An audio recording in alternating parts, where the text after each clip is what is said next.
Hello. Or you can also get the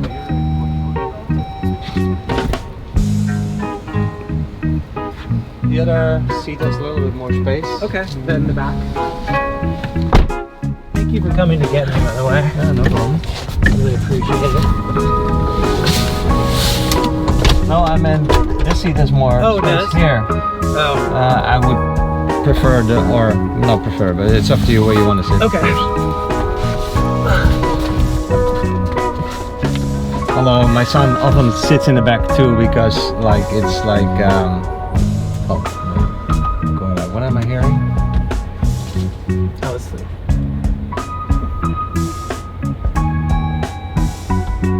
Why is it not closing? Oh, there it goes. So I was saying my son likes to sit in the back because in the middle then you can stretch your legs. Yeah. That's okay. There's plenty of room here. Yeah. Thank you. Uh-huh. It's smart of you to call first because sometimes people arrive and then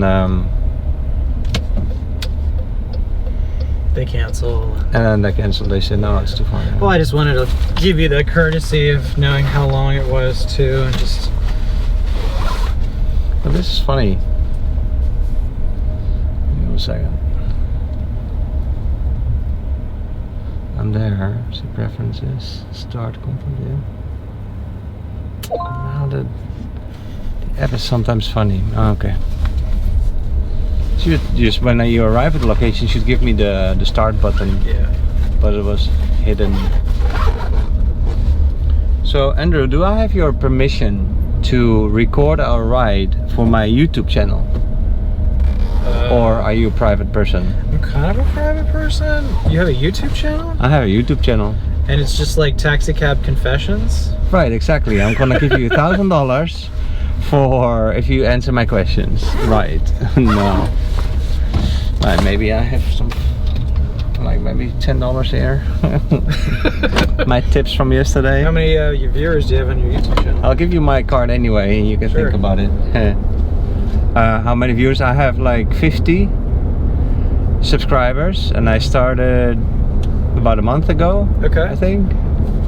So I have like what, 2 subscribers per day or so. Yeah. So yeah, it's not gonna make you famous. Do you have sorry. any like interesting conversations or? That's exactly what I'm having. Okay. I think everybody's interesting and I'm a little eccentric maybe with that. But I find everybody interesting, and if you talk long enough to people, usually they have stories that just blow your mind that that haven't been part of my life. Mm-hmm. And so it's always interesting to share. Yeah, I'd probably say to you, I'd normally would have no problem with it. This trip has just been like, it wasn't really a vacation. We came down here, my wife staying, that's our relative's place, but we came down here to buy her mother-in-law a condo. Okay. Because she was getting evicted because of the high rental rates that are out here, and she's 80 years old and couldn't afford the rent. Oh my goodness, she was getting evicted? Yeah, so we came down here and we're gonna buy her a condo, and we had the offer was accepted, and when we were here, she got diagnosed with terminal stage 4 cancer. Oh my goodness. Of the brain. While you were here? Yeah, while we were here. Gee. And basically, while my wife was here, my wife flew down 2 weeks ago, and then it went from buying her a condo to having to put her in hospice. So oh my goodness. she'll probably be dead in like 2 weeks. Oh really? Yeah, it's it not goes that good. fast? Yeah, it's been remarkable to see how fast it's been. So I'm just like physically exhausted because I was doing all I bet. all the I'm so sorry, man. That's okay. It's I've lost a parent before. I know what it's like. It's hard, so. I haven't been there yet, so and I hope they wait. But I'm sure that wow, that is a hard time for you guys. Now, how's your wife doing? She's doing really well. I think she's just like operating off of adrenaline and a sense of duty and purpose, and trying to put her mom in the best facility. So She must be in shock, though. Both of you must be in shock. Yeah, I think she's a little bit of in shock. When they, well, because I was back home when we were talking about it when she got diagnosed, I was able to look everything up and talk to my mom's boyfriend is a physician, so I talked to people, and it was pretty bad. I've never heard of a cancer being that fast, like within a month or two. Yeah, I think she had it. It spread to her liver, and then it went from her liver through her spine up into her brain, and has coated her brain. So. And once it's in your brain, and I guess it's 2 to 4 weeks within diagnosis. That's how long you have to live. If left untreated, and she doesn't want to be treated, she's 80 years old and is too weak to do rehab anyway. So. Oh, is she? Yeah, okay. Well, if she's 80, that is a respectable age. Yeah, I think so too. I mean, it's my dad died at 71, so I think when you live to 80, anything can happen at that age. It's so true. Life is really like every day is a blessing once you're that age, and sure, some people live to 100 and something, but that's rare. Yeah, my grandfather just died. He was 105. No, serious? Yeah. Oh my goodness. It's like that's living too long. I think when you. Depends on the quality of life, no? Yeah, I think it's just the amount of care you need. His daughter was caring for him, and through COVID and all these things that happened with COVID, and it's. But still, I mean, this is sort of sudden, and then it's always more difficult. Yeah. My sister died of skin cancer. And it was just a 3-year process. So it's sort of you learn to live with it, and then you just know that the inevitable is going to happen. Sure. I mean, we're all terminal. We're all terminal to a degree. We none of us. Life is temporary. Yeah, so it's true. But what you guys are going through is like when it happens in just a few months, it's hard. Yeah, it's really tough. I'm sorry about that. I mean, it's it happens. Just do the best you can. And so what I understand now from you going home, because probably you have work. I do. I took off the whole week to be with her, and I'm a lawyer. I've got a very stressful job, and an unsympathetic, I think, employer, to be honest with you. So not to say it's their problem, but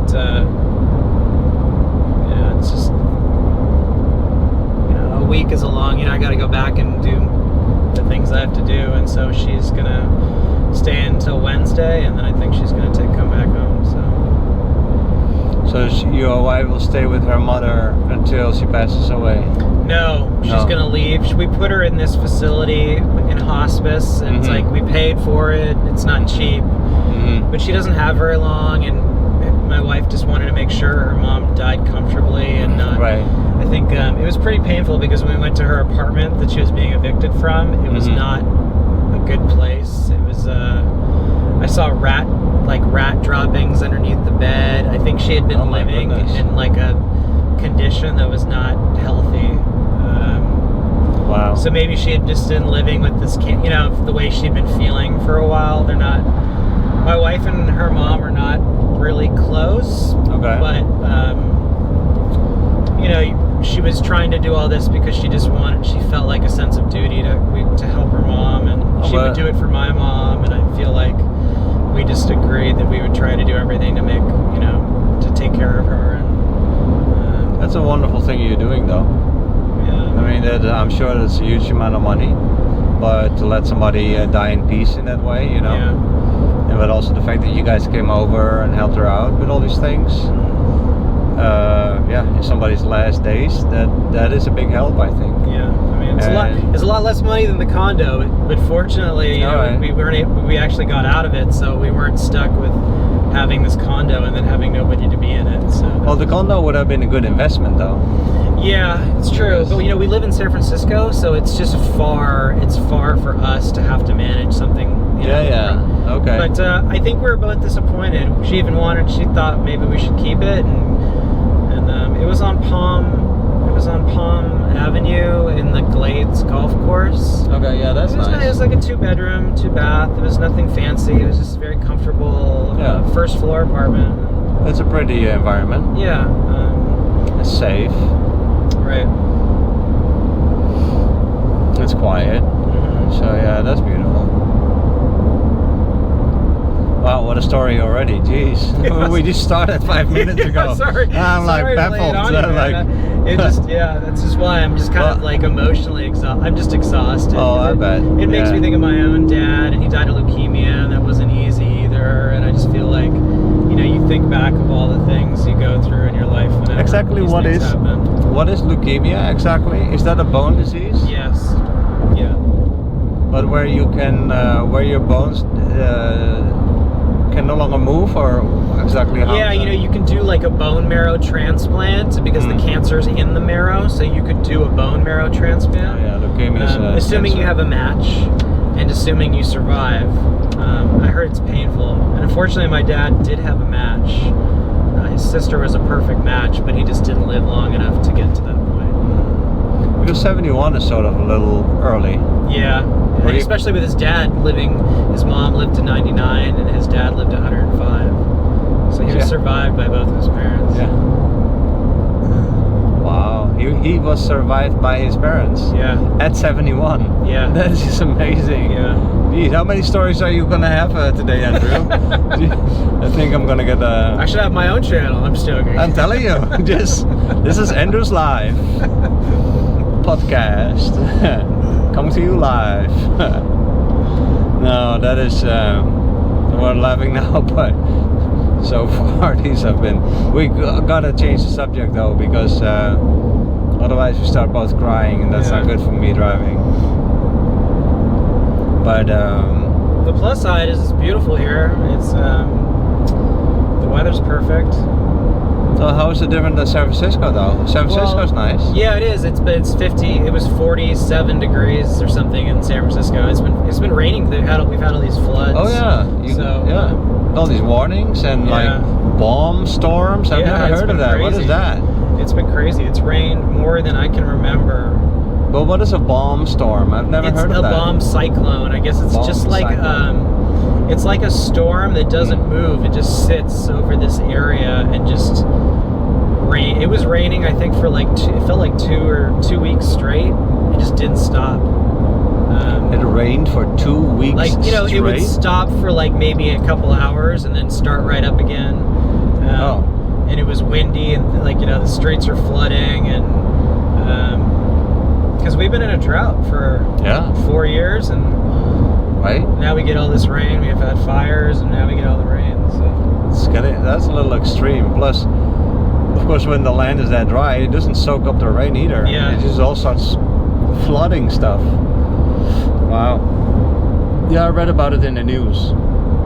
But yeah, it's the Far From My Bed show kind of thing, you Yeah. know, like, oh yeah, California. Yeah. It's them again. And they always exaggerate too. We've had relatives call us, "Are you guys okay?" And we're like, "Yeah, it's a big state, so when they say California is flooding, it's not. We're it's not like- underwater. It's not like we have a. It's not like what happened in Naples a couple months ago. It's just like it's just a lot of rain. Like nothing flooded in. I think I had some water in my garage. That's not as much as it. I had like a small little puddle under my car, which went away in like a couple hours.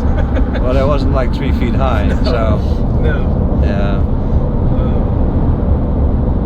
San Francisco is beautiful though. I've been there once. When I was 18, I was living in Fresno. Okay. And actually what happened is that they put me on a Tiger cruise, like on these on the Enterprise aircraft carrier that came back from the Pacific. Okay. Stopped in Hawaii, and then it goes from Hawaii to San Francisco. Okay. And I took that boat back, and then I was in San Francisco. I had a couple of days to spend there. Oh, beautiful. Where are you from? From the Netherlands. Okay. Yeah. Well, when I was 18, I was an exchange student in Fresno, the most boring town of the United States of I was about America. to say, I didn't want to say anything, but But yeah, it was Orange Country, but I really enjoyed it though. It was the best year of my life. Well, one of them. But opened my eyes to the United States, that's for sure. What brought you here? Well, we've been now in Naples for 2 years. I have two kids that are American, and it was time for them to go to college. Okay, where do they go to school? So actually my son is in Los Angeles. Pasadena Community College, I believe. Okay. Studying music production. And my daughter goes to CSU in Colorado. Okay. Studying wildlife preservation. Okay. Yep. Does your son want to obviously he wants to transfer from the community college? Does he want to go stay in LA? Yeah, he has a hard time doing the school studies. Yeah. He's more like a hands-on kind of person, and through several courses and some community college courses, he hopes to eventually get some degrees as well, but it's more like networking with other people and getting into the music business. Okay. He has an amazing ear, an amazing feel for rhythm. He's very creative. I'm sure that he'll get he'll find his way. But if you ask him to go study English or study history and things like that, it's hard for him. Yeah. Yeah, I went to junior college and then I transferred to UCLA, so that's why. Okay, that's nice. Well, you're a lawyer. And what kind of law? I work in finance now. Okay, so like business law then? Yeah, do transactions, investments. Okay. It's pretty boring. It's not, I used to be a trial lawyer for a couple of years, but it was just too stressful. I mean, is it boring for you or for the outside world? Because you, I know. I like it. I like working on deals. Yeah. I like,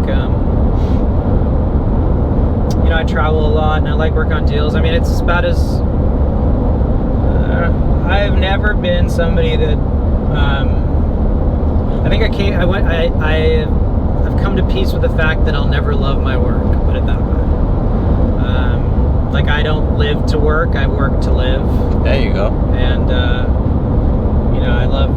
That's a good reason to work. Yeah, right? I love other things. It's hard, it's not easy to have that relationship, but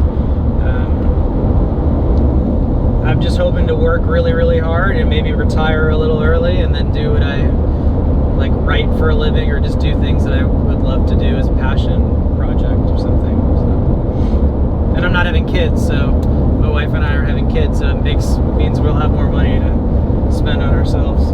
Yeah, more money to spend and more flexibility in making the choices that you want to make. Yeah. You just have each other.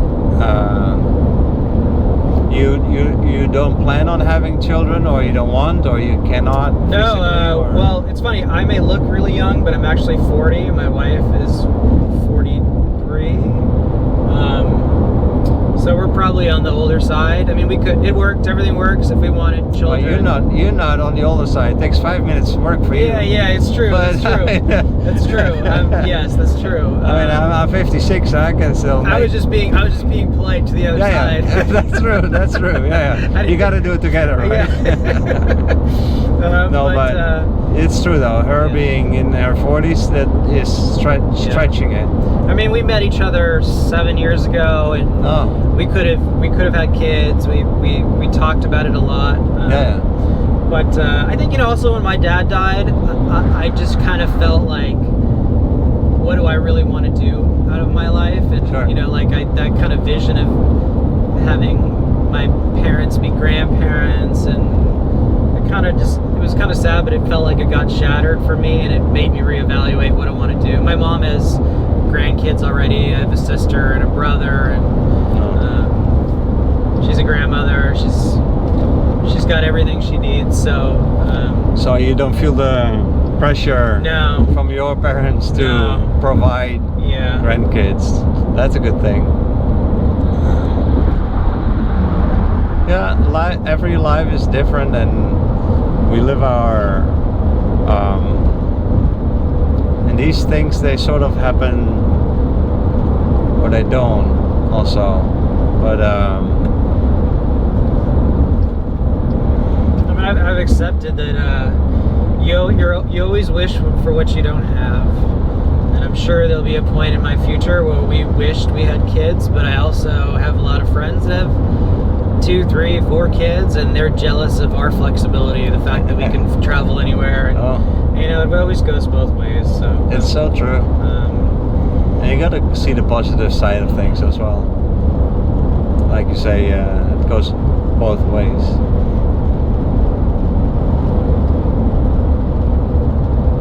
No, I'm sure a lot of people are jealous of you as well, because you guys can travel easily and things like that. Yeah. Do you travel a lot, you said? Yeah, I do. I mean, for work, and then also just because we don't have kids, so we can go places. Yeah. Is that one of your hobbies, to travel? Yeah, I love traveling. Yeah. So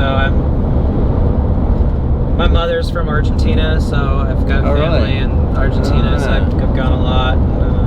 So you speak Portuguese then? No, Spanish. Oh wait. Yeah. Argentina is Spanish. Yeah, I did live in Brazil though, actually. Brazil is Portuguese. Yeah, Brazil's Portuguese. So I did live in Brazil actually after law school. So you do speak a little Portuguese? A little bit, yeah, not very well, but I lived in Sao Paulo for 6 months. Oh, okay. Brazil's great. I love Brazil. And they also speak Spanish?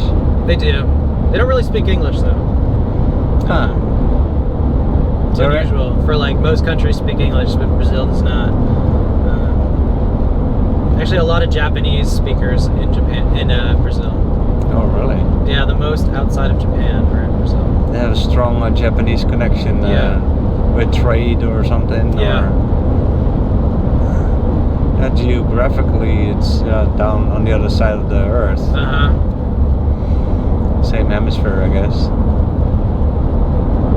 Although Japanese, they're everywhere. Yeah. They're here. They're in my country. They're in Brazil, apparently. And yeah. They're very hardworking. They went. I guess they went to Brazil, and within one generation, they became very successful.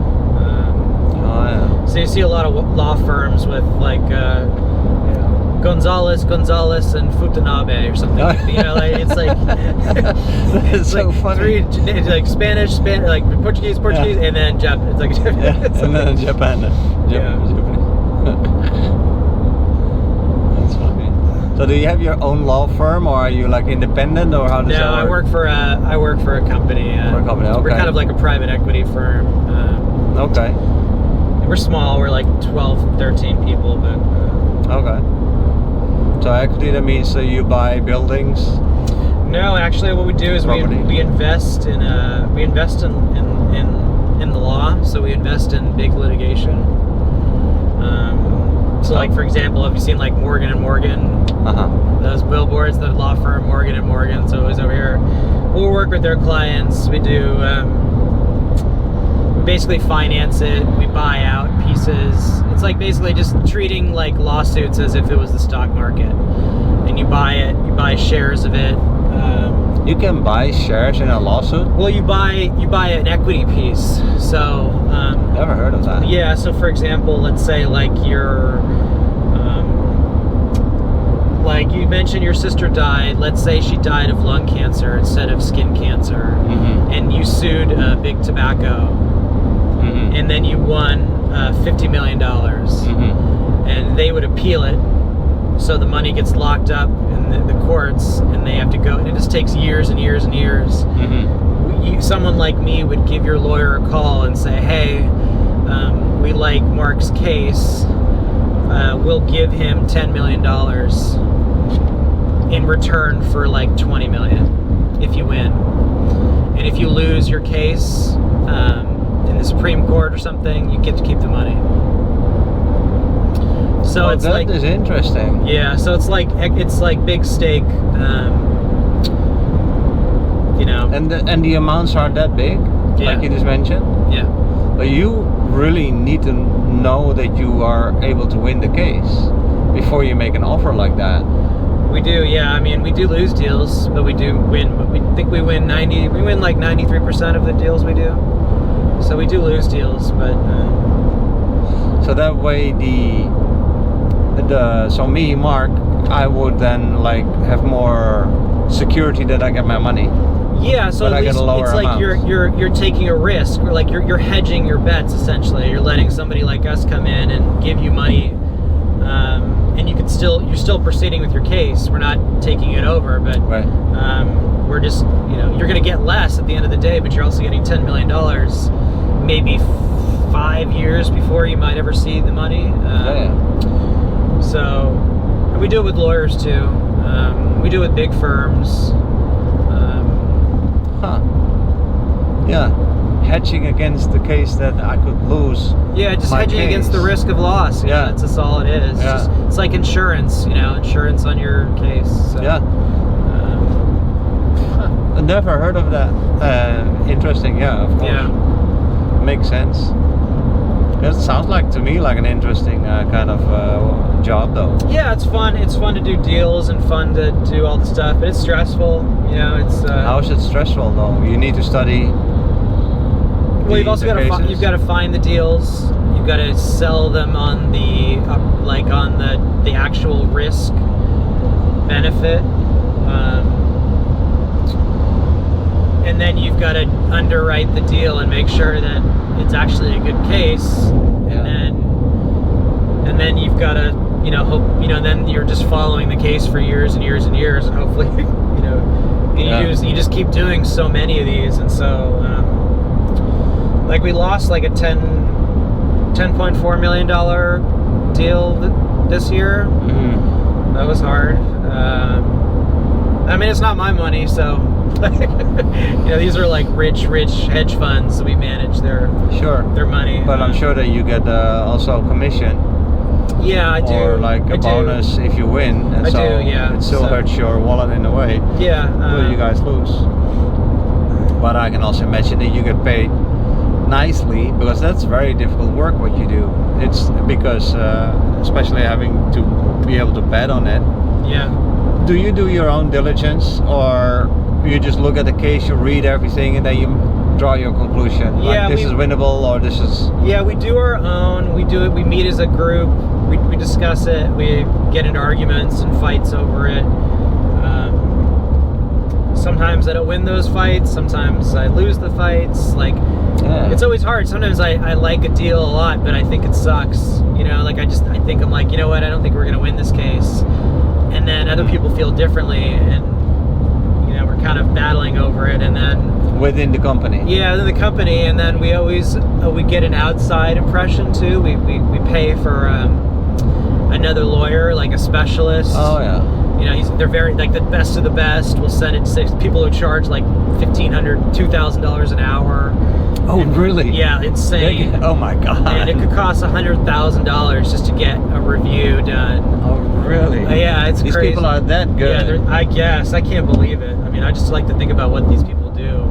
I mean, that must be experience. Yeah, this cannot be a young kid, 25 out of law school. No, they're always old. They're like in their 70s, and they're like multi bazillionaires, and they're just like on their 3rd marriage, and they just work so much. Oh, that's like they're just they're like like Wall Street, kind of like powerful men, and the wives become younger and younger, probably. Yeah, and they love it too. Like when we call them, like, hey, we got a case, we want you to do a review. They love that stuff. They're like, So is that your future too? No, probably not. No.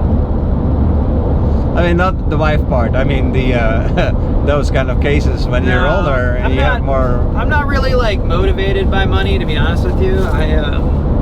I feel like when I was a young lawyer, I got really lucky. By the way, I found this job on Craigslist. Okay. Like I was we were very small. And I grew with the company, and I just got very lucky. And I was always broke when I was growing up. I just felt like my parents like did well. They were successful, but I just never asked for anything. I just always did everything myself. Nice. And I went to junior college. I just did everything on my own, and I feel like I'm not really motivated by it. I just want to have a good life and travel, and I like golfing. Like I'm simple. I like to read. I like to golf. Sounds to me though you're living the life. Yeah, I mean it's. you know, most people have a hard time making ends meet. You know, they live a life, and it's hard to make. Yeah, I mean, well, the funny thing is, when I obsessed about money, I never had any. I was always so broke. Yeah. I was always so broke. Yeah. And once when I just decided, I just was like, screw it. I'm just gonna just work. And just work. And then I started making some money, and then I, you know. Yeah, eventually found the perfect job to make good money. Yeah. And that's nice. It is good. I mean, the things that you can do with that in your life. You know, I do agree that money doesn't make happy per se, but we definitely do need it. Yes. Yeah. And let's see. No, I mean, it afforded us to be able to come out here and do what we needed to do for my wife's mom, and yeah, that's wonderful. you know, that's what it's supposed to be for, right? It's Yeah. I think so.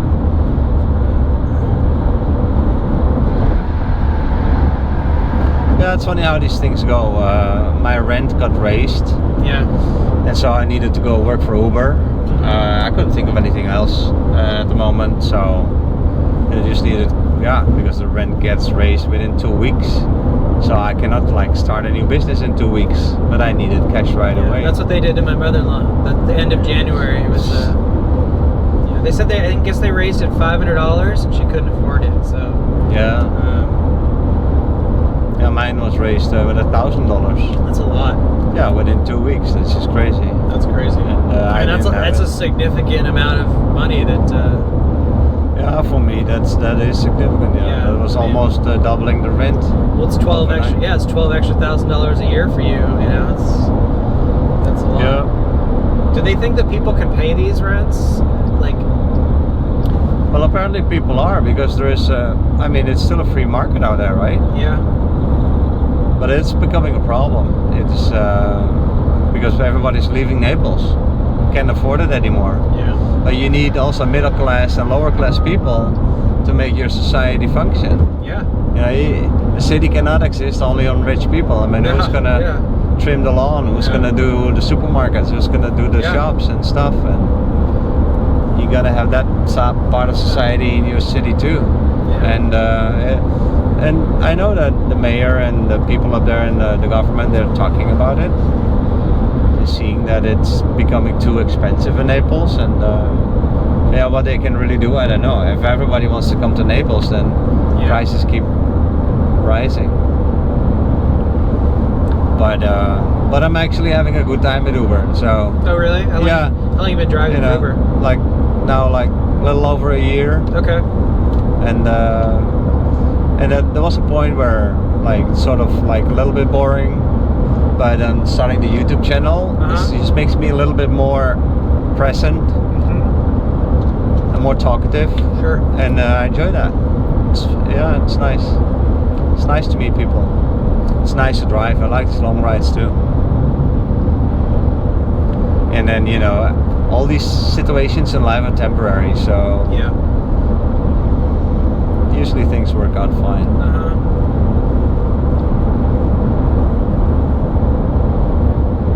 Hopefully the economy picks back up, and well, I'm expecting first more of a recession. No, I see all these big companies laying off people. Yeah, I think it'll be a rough year. I think it'll be a rough year. Yeah. But you know, things do get better, like you said. Things are temporary. You know, they go back. Exactly. Because this way I'm able to send some money to the kids, so they don't have to go in debt as much. Yeah, that's why I'm grateful to have a job. Like it's hard. People like I've got friends that have lost jobs. I've got people in tech. You know, my wife works in tech, and people are always getting fired. It's hard.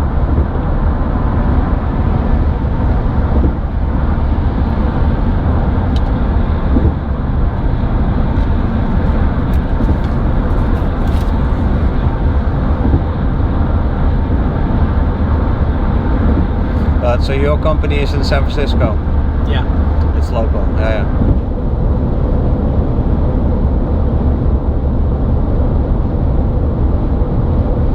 plans to move over to Florida? Not yet. Yeah. It's for when you retire, Yeah. maybe. Yeah, California is very expensive. It doesn't really make any sense to retire there, so.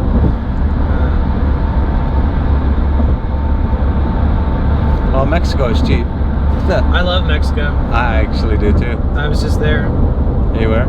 Yeah, I was in Mexico City for a week, and then San Miguel de Allende, if you know where that is. I drove there from Mexico City.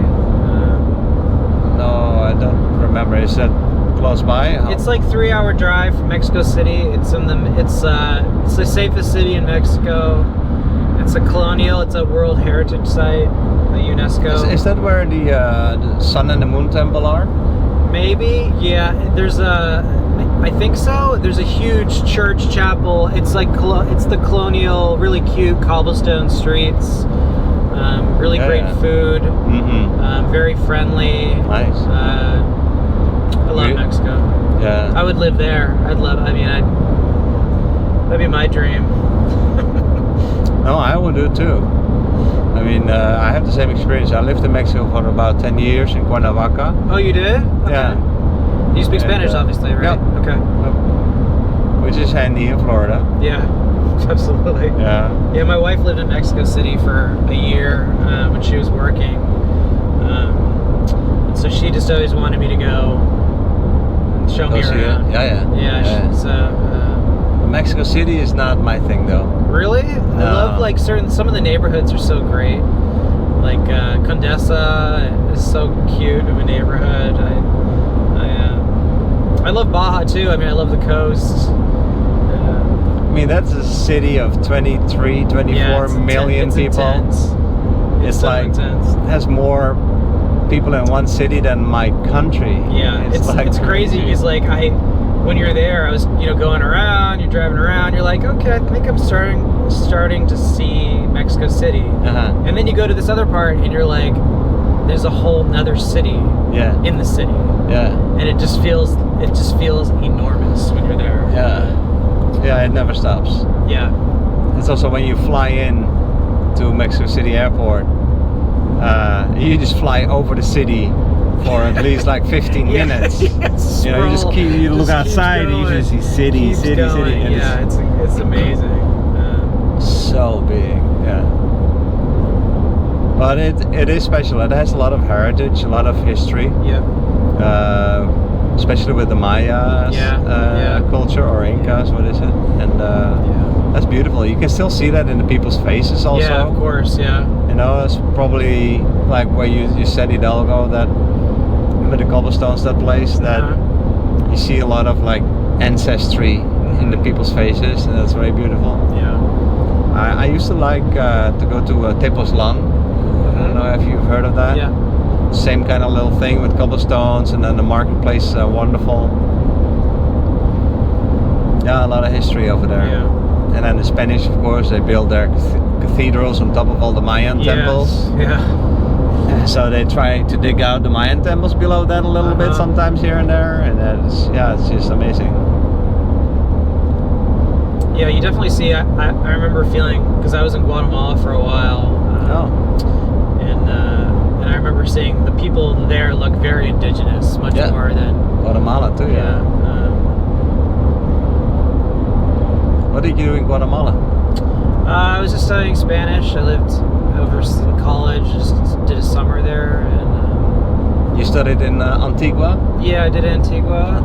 And then I did. My dad was when he graduated medical school. He volunteered in Chimaltenango.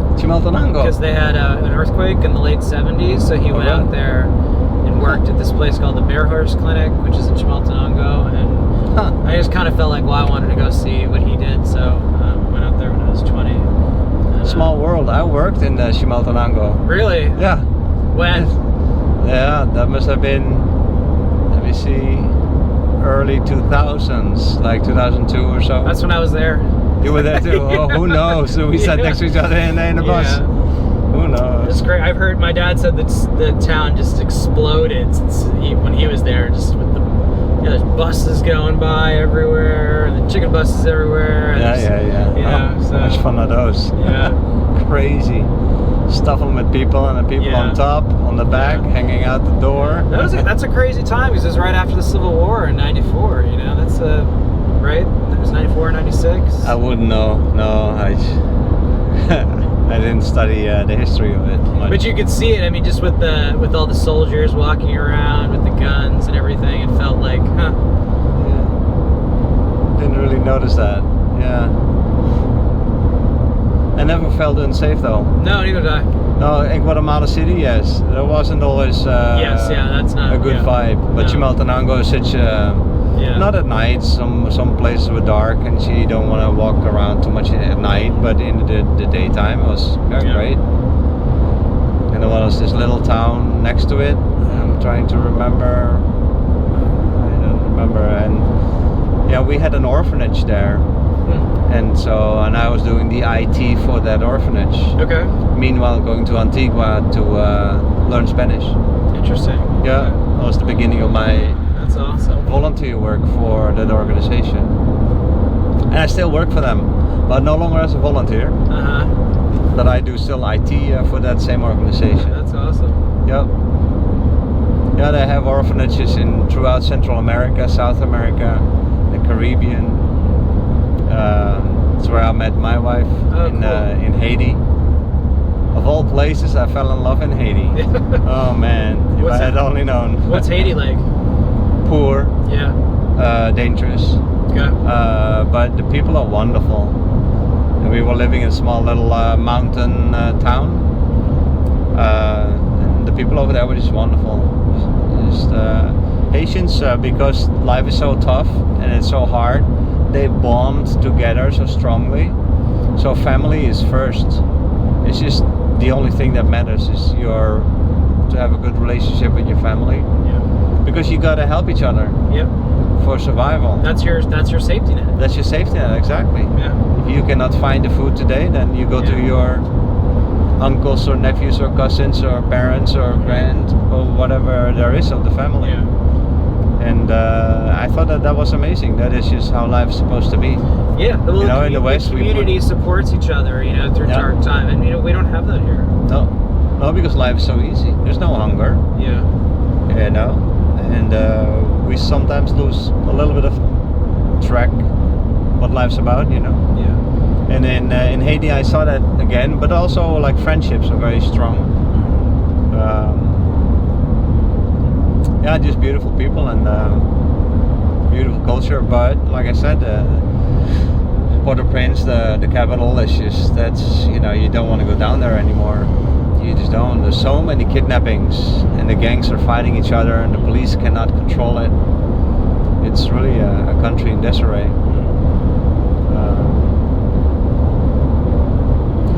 But anyway. Sounds like you traveled quite a bit. I did. Where else have you? What else are you holding back on me? Where else have you lived? Of course, I mean, I'm from the Netherlands, so as a European, sure. And the Netherlands is so tiny that you move your butt and you're outside the country. So I've seen all of Europe. Okay. Most of it. And then Central America, South America, the Caribbean. And then I ended up here because we have two American children who were born in Miami back in the day.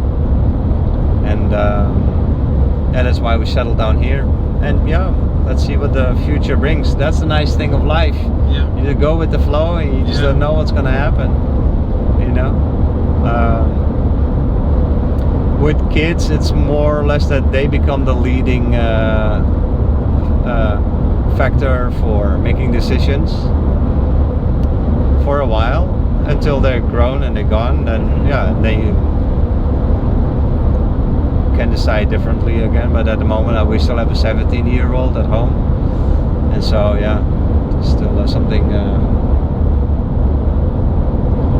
that we have to care for, and that we're enjoying that a lot at the moment. So that's good.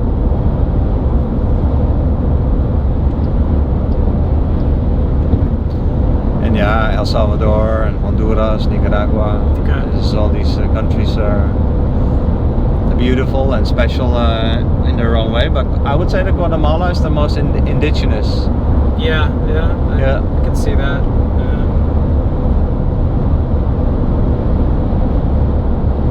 It's a very colorful country. The people, the culture. Seems like there's the least amount of corporate influence. Is in maybe like those that Nicaragua, Guatemala, that I saw when I was there. Yeah. Have you traveled to Europe? Yeah. Been there? My country too? Amsterdam? No, and that's that's another one.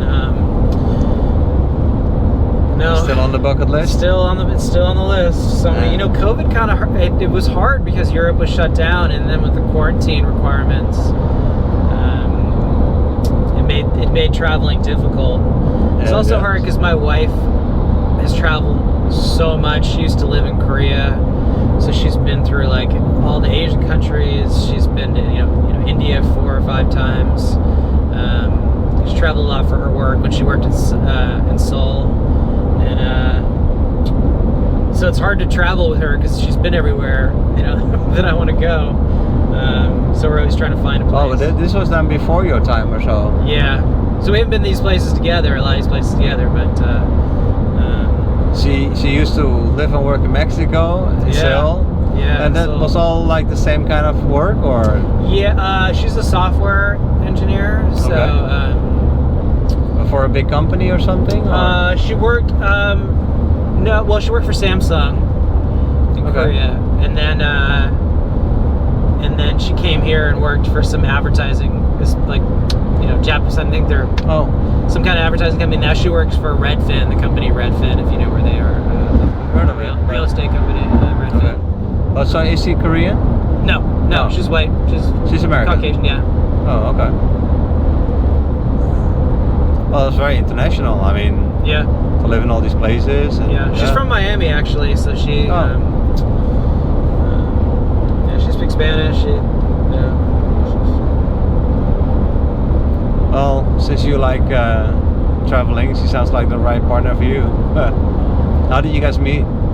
Online. Oh yeah, okay. Dating app? Yeah. How is that though? I mean, my son did it the same thing, but anyway, so sorry. It was pretty terrible actually. I thought it was pretty terrible. Oh really? How did that go? Yeah, I mean it was like it's fun to meet a lot of women, but then you realize that you don't know any of these people at all. And you kind of get introduced to people that you would never, ever, ever, ever cross with in your personal life because you're just meeting them, through wires. So there was a lot of crazy women that and you're dating and you're getting in trouble and then I was about to give up and just kind of like, I'm over this. And then I met my wife and she was the same way. And she said like, okay, you're the last one. Yeah, it was kind of like anymore. I was like, if this one doesn't, I was like, maybe I got a couple more dates in me, but I think I'm just gonna So you were actually already dating for a while, using which app? Tinder or? No, it was OkCupid. So this is like 2015. App back in the day. It doesn't work anymore. Okay. Yeah, because I've been happily married, I've never tried that. I have also no intention. But I'm sort of curious about like how that works. Yeah, because it's always a blind date. Yeah, I mean, it would have been nice in college. I think it would have been kind of cool to have it in college, but when you're a working professional and you have to take time and you got to pay for the dates, it gets expensive. Also, yeah. But I mean, it's an investment that you make in your future. I mean, you're longing to be together with someone. You don't want to be alone all the time, and I can see that. So it's an effort that you have to make. But I'm actually surprised that this is the first time that I hear somebody say that you were actually ready to stop it for a while or to quit it altogether. Because I mean, I remember that feel a little bit from like when I was young. I would go to bars to go drink with friends, hoping to meet girls, also for relationship bonding. But girls that you pick up in a bar is usually not the way to do it, right? Yeah. It's just not serious enough.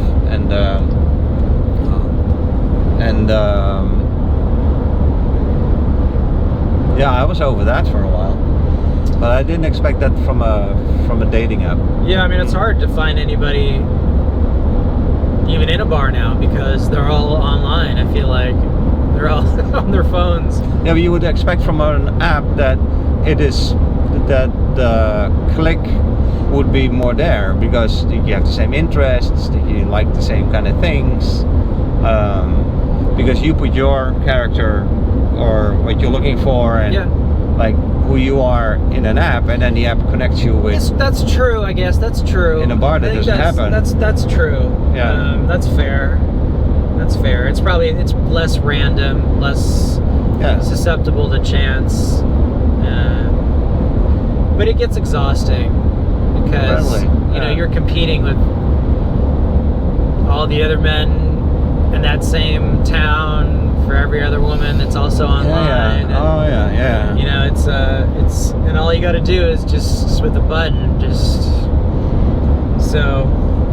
you click a couple of buttons and then you have the next date. Yeah. Or maybe the next date is nicer than the one that I had last night. Yeah. I was also not successful when I was on those dating apps. I was pretty broke at the time and was not making much money, and I felt like the women I went on dates with looked down on me or judged me. It was hard.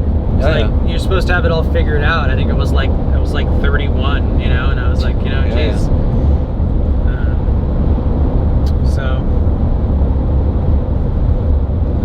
Interesting. Dating apps, yeah. Oh, look at that. 2 boats on one trailer. All right. It's a heavy-duty guy. Yeah. So what do you like about Naples? Well, nice and quiet, peaceful, pretty. The beach, sunsets, the skies are amazing, definitely. I like the summertime, that it's nice and quiet. What do I like about Naples? Do you golf or anything? No. I guess I should. It's golfer's paradise. Yeah. Do you have a boat? Do you go on the water? No. Oh yeah. I mean, I rent a boat sometimes, but like a speedboat or one of those pontoon boats that we just passed. Yeah. It's so nice. For a couple of $100, you can spend a day on the water. So, not in season, but off season. Yeah, enjoying that. And I like the fact that the family likes to come to Florida to visit. Well, my parents are coming this week. Oh, awesome. And so, from the Netherlands? From the Netherlands, yeah. Okay. And it's probably easy too, because they just fly into Miami and then they drive? Yep. Yeah. I go pick them up and it's easy. And and they love coming here, for them it's out of the cold, nice into the warmth of Florida. Yeah.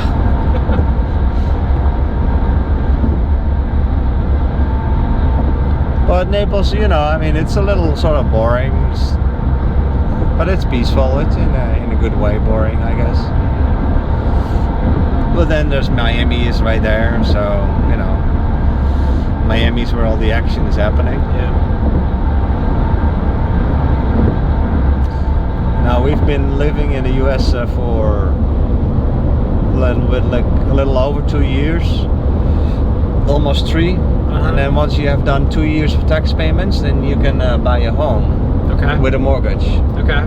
I mean, you could, if you have the money, you can just go in and buy a home, but we don't have that kind of money, so I need a mortgage. But to get a mortgage, like with a reasonable rate. Yeah, the rates are crazy right now. You need to have 2 years of tax statements. Yeah. So that's going to be in March, April, and we're probably going to look around to see if we can buy something. Okay. Yeah.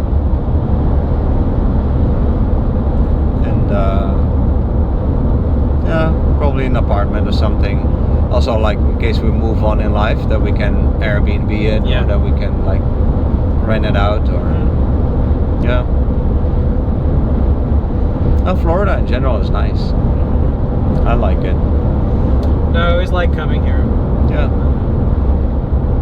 I mean, the nature is sort of boring, no? Nature-wise. I mean, once you've seen the Everglades. Yeah, I like the mountains a lot. Okay. Like my daughter lives in Colorado. That's so much more beautiful. Beautiful. The lakes and everything, and the mountains and the skiing and the plains. It's just beautiful.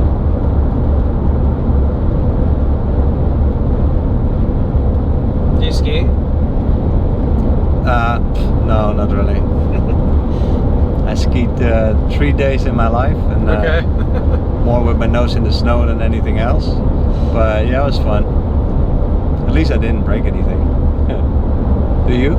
Yeah, I used to ski a lot, but not. Really? Yeah, I used to go up to Lake Tahoe a lot with friends and ski. Oh, yeah, nice. So you're good at it? Not anymore. No, I'm getting too old. You know, you get too old, it start to hurt. Everything hurts. You know, you get tired and. Yeah, but it's about hot chocolate. Yes, of course. With a little bit of something in it. At the end of the day, more than anything else, anyway. So. That's what my wife thinks for sure. She's ready to go into the club, into the lodge, an hour or two after we start. Right. You know? She's like, I think I'm done. I was like, okay. Yeah. Yeah, that's the good part of skiing. I agree. Skiing is a lot of fun. I skied in Austria or Switzerland. I don't remember. Over there. There's no skiing in the Netherlands. Netherlands is just flat like this. You know. So have you been to other European countries like France? Yeah, we got engaged in Florence. You got engaged over there? Yeah, wow, got engaged in Florence. Italy, Spain, France, Germany. I have not been to Germany. I really want to go to Munich and Berlin. Berlin, yeah, I haven't been there either. Yeah. UK. Actually, I'm going to the UK. It's funny. You said that I have not been to the UK, but I'm going there in September. One of my closest friends is Welsh. She's from Wales. In Cardiff, and he's getting married in the Cotswolds outside of London. So sounds familiar for some reason. Yeah, it's like I think it's like the countryside with all these I don't know if they're manors. I have no idea, but now I gotta go. So I gotta go.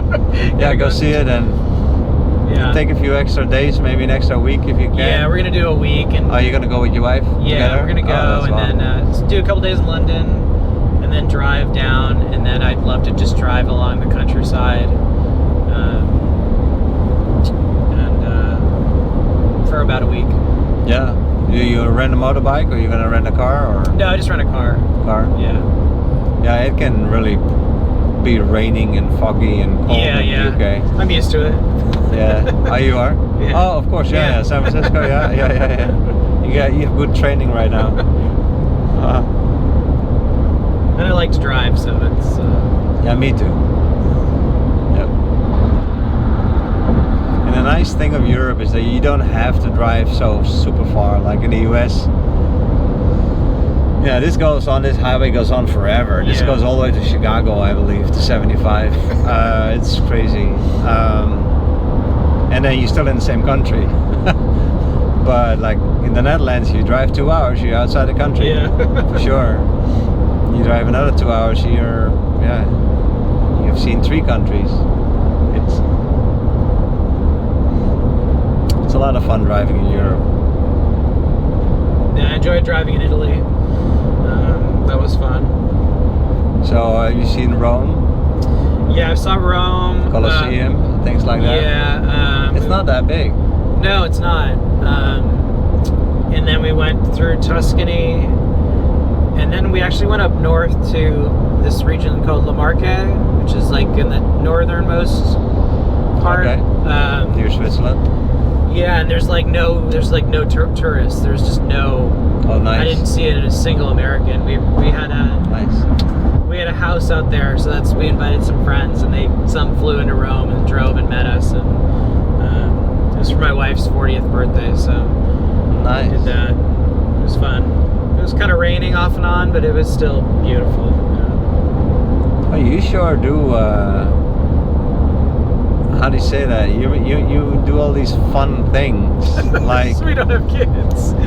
yeah, because you don't have kids, but also you that type of person, I guess. I mean, for my wife's 40th birthday, I said happy birthday. I don't remember like organizing something special or doing something special, but you guys actually think of these moments in life and celebrate it. Yeah. But in a cool way.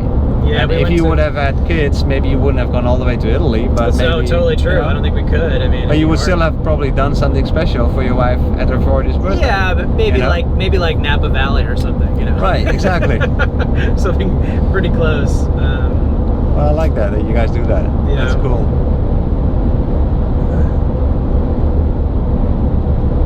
Yeah, those are.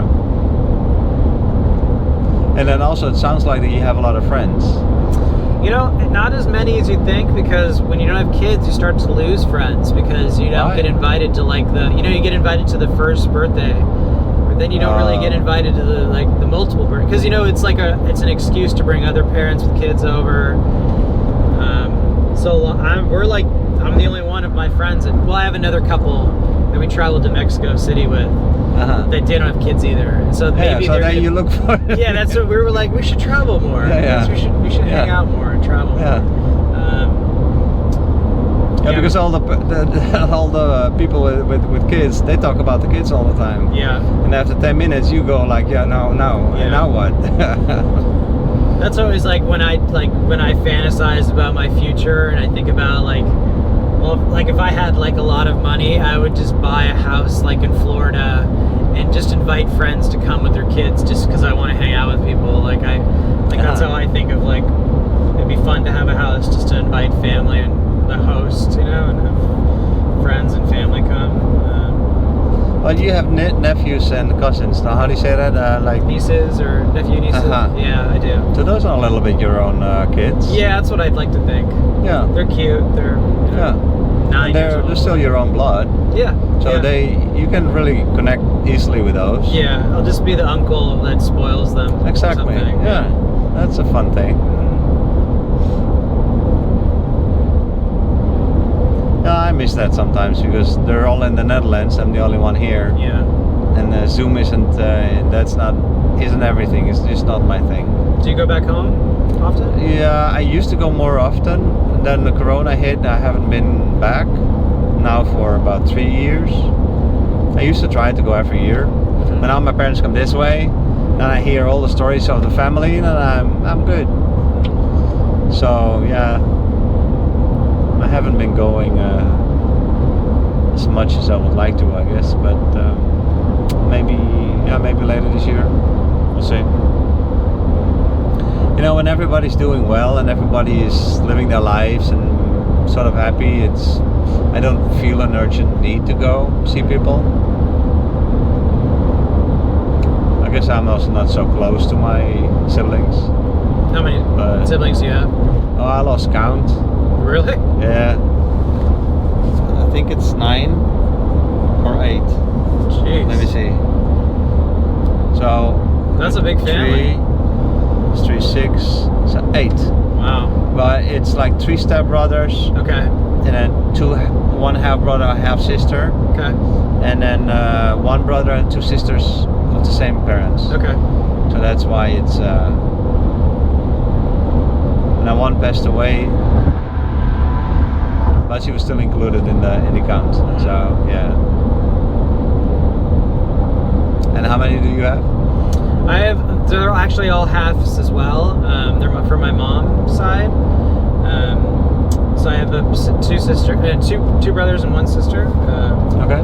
But they're all my half. But we all grew up in the same house. So. I didn't really. I'm really close to my sister. I'm not that close to one of my brothers, but.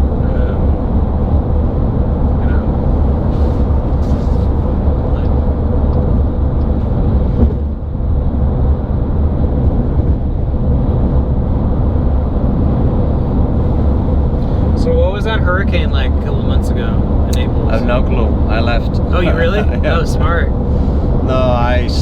First they said like 3 days in advance. They said, oh, it's going to hit the north part of Florida, and then a day later they said, oh, it's going to hit Tampa. I thought, well, we're so good.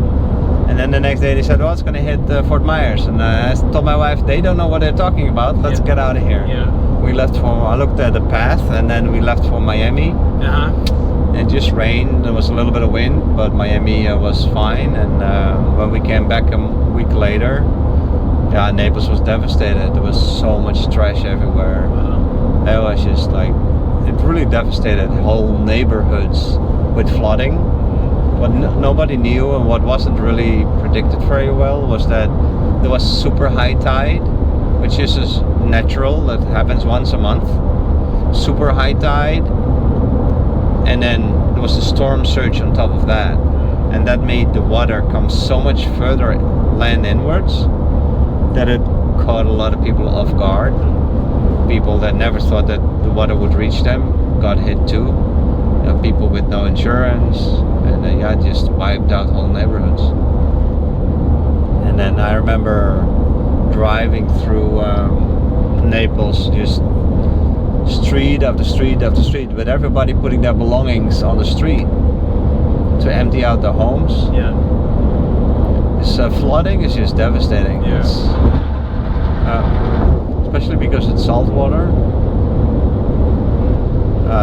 And how was your place? Did it get? So the water got 1 block away from us. Okay. But it didn't reach us. So we were fine. Because I'm in a second floor apartment, so we were fine. Yeah, thank God. Are you close to the water? No. Oh, really? It came that far? Even? Oh. No, I'm not close at all. I'm 10 minutes away by car. Like, I'm near the airport. I don't know if you know that. Okay. The Fort Myers airport? Or the... No, in Naples. Naples? Okay. Naples, the private airport. Okay. Which is not close to the ocean at all, but the water came to 1 block away. Wow. It was so far. Yeah. That's crazy. And that was because of the super high tide with the storm surge. And then Fort Myers, they got mostly just wind damage. You see a lot of like broken trees, and it's a different type of damage really. But yeah, it's also devastating.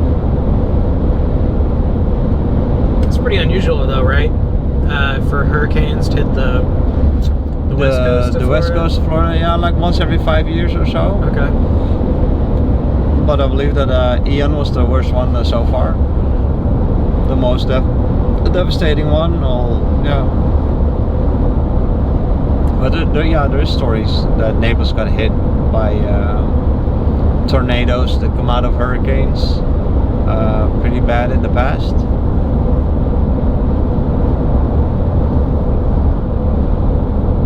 You guys don't have hurricanes, right? No. That bomb cyclone is like the closest thing I've ever seen. Huh. To But you do get cyclones. No. No. That's why I was pretty. I mean, we get fires. Oh yeah. We get like tornadoes of fire. Earthquakes. We get earthquakes. Yeah, I've been through. There's no earthquakes here. Yeah. You've been through a few, yeah? Yeah, I went through the big earthquake in 1989 in San Francisco. Okay. That was pretty crazy. But I was so young. I was like 7 years old. Oh yeah. But I remember it. Where were you? I was in my kitchen, and my parents' house in my kitchen, watching TV. Like I think I was eating cereal or something, and all I remember was that the hardwood floors looked like waves of water. Oh really? Like they were bending. Wow. From the seismic, the way that just makes objects do that. That's like really all I remember. But I've been through some small ones. Were you able to stand on your feet, or do you fall over? I think you get into a ball, like you crouch down. So yeah. That's all I really remember. And then you had to run outside? No, we got under a table, Okay. and then it lasted like a minute. Yeah. And then the problem with going outside is that, like, you know, the power lines can come down and kill you. And Was there a lot of damage on the street? yeah, or? there's a lot. Like blocks of houses felt like dominoes. Wow. Because you know, when they're all they're kind of all next to each other. So when Sure. one kind of pull the other one down, or the sand, you know, there's this thing called liquefaction. So it's like the ground becomes, you know, they have this in Mexico City all the time because they're built on a fault line. But it's like the bottom level of the ground acts like water, and your house will just slide. Yeah, your house will just move. You know, Because the ripples of the just earthquake. the ripple, and it'll move like, you know, 50, 100 feet.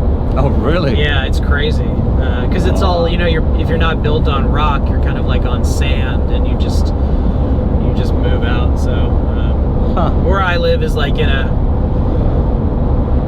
zone that if there was an earthquake, it'd probably be pretty devastating.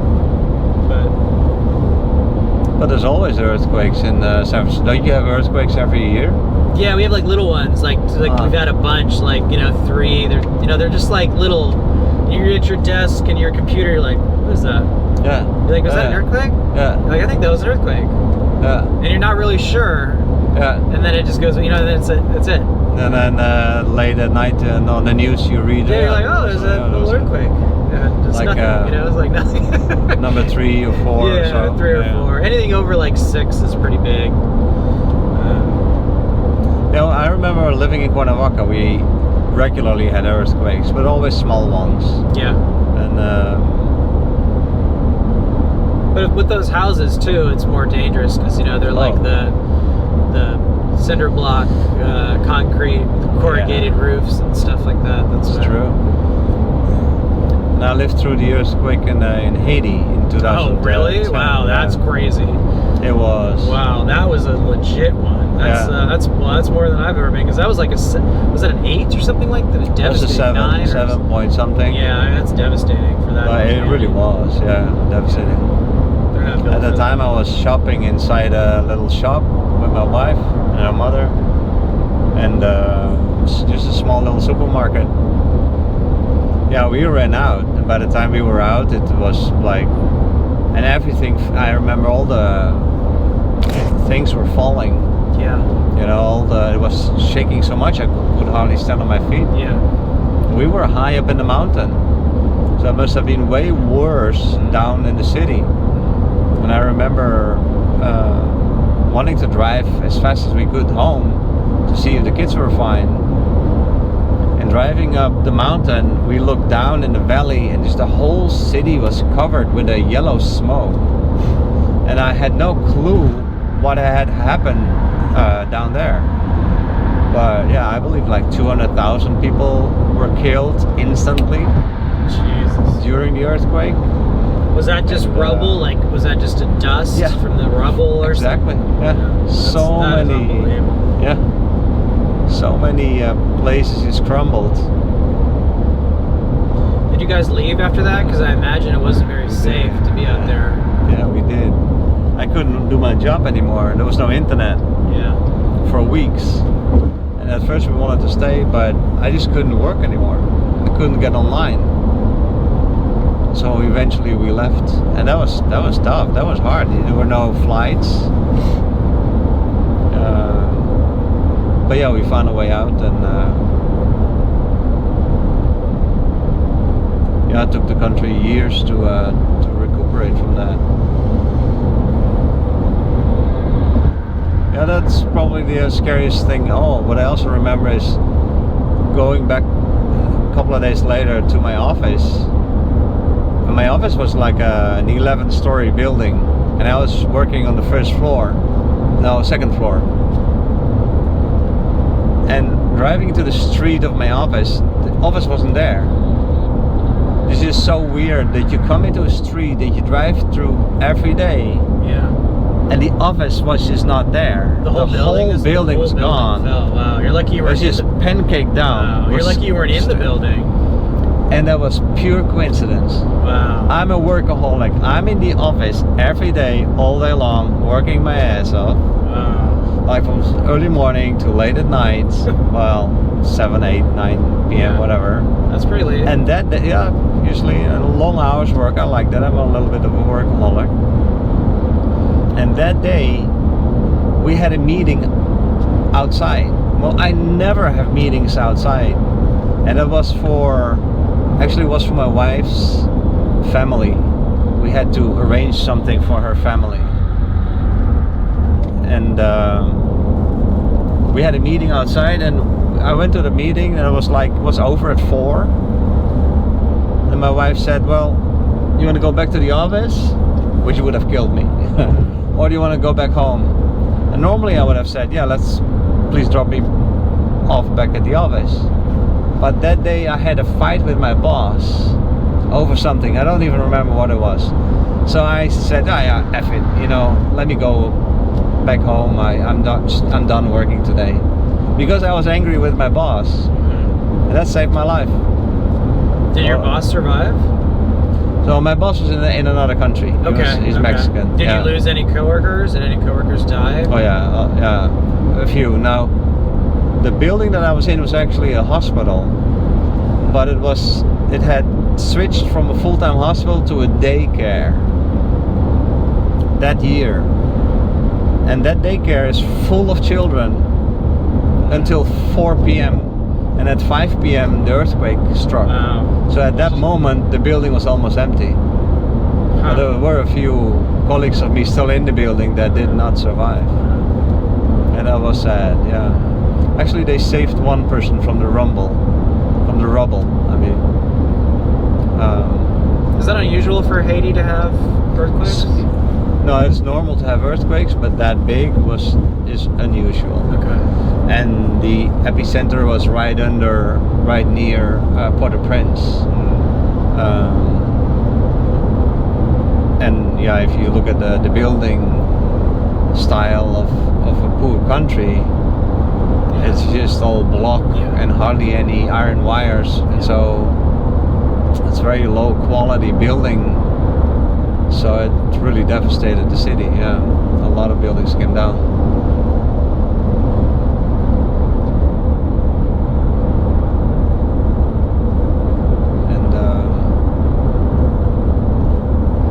Just pure coincidentally lucky that I survived. But don't you have that also, like that there's moments in life where you think you should have died and you didn't? I have a few of those, yes. Yeah. Like maybe with skiing or something. Or can you share one? Sure. It's an intense story though. I don't know. I was in the fires up north in Northern California in 2017. What do you mean you were in the fires? So I don't know if you remember from the news, but Northern California had these devastating fires in 2017 that killed like 100 people or something. I remember the news, yeah. And so my parents had a small house in Sonoma, okay. Kind of wine country. They'd had it for like 30 years, and when my dad died, we were trying to sell it because we wanted to get some money for my mom so she could live, and so we took months and months and months. Actually, took like a couple of years, to be honest with you, but we finally were able to find a buyer and made an offer, and we accepted it. So we're in the escrow period, the 30-day close, and I drove up to Sonoma with my mom and my wife, who was my girlfriend at the time. Mm-hmm. And we were gonna have our last weekend up there. And just to like kind of clean some things out, just like it was a Memorial weekend, or it was in October, not Memorial, it was October 7th, 2017. It was a long weekend, and just going up there, and so you had already sold the house? I already sold the house. We still had some furniture in there. It was like it was going to be the last weekend we were up there, and then the mover's going to come and empty everything. And I'd met the buyers. It was like It was on like, you know, it's like on 19 acres, so it's just all trees. It's like you know, it's valley. It's like, it's not like plottable acreage. Just, it's like your house is in the middle, and it's in this road where there's one way in, one way out. It's kind of like if you picture like a suburban cul-de-sac, but it's a mountain area, and you know, there's no. Once you go in, you have to come out the same way. Right. And so it was super windy, like 60 to 80 mile an hour winds. It was really unusual. We had this weird wind event, and it was also 85 degrees. It's like in October. So it's perfect fire, and we were in a drought. So it's perfect fire conditions. Drought, yeah. Perfect fire, like just ripe for fire conditions. And my mom said, you know, the wind, we were at dinner in this town called Calistoga. I don't know if you know where that is, but it's a town called Calistoga. And the wine glasses knocked off the table. The wind was so strong. And my mom was saying, well, maybe we should drive back to San Francisco because this weather makes me really nervous. Why would it make her nervous though? Because of the fire. It was a red warning, meaning like if a fire were to happen, it'd be extremely dangerous. So they always have these like. You guys were aware of that? Yeah. So they have these warnings. They say like, you know, it's a red flag warning is what they say, but you know what? There's a lot of red flag warnings, so you kind of get used to it. Yeah. They ignore them a little bit. And so we're just in town, and then we like had some glasses of wine, and then we went back up, and we all went back to the house like 9 o'clock at night, and my wife fell asleep, and I was just kind of sitting up. I had my dog at the time, and then I just couldn't fall asleep. Something weird, and I heard honking outside, like someone from like the valley, like down the valley, like I just heard honking, and it was really odd. And I looked outside, and it's, you know, it's supposed to be pitch black out, but there was this orange hue, like almost like if the sun was setting. It was really weird.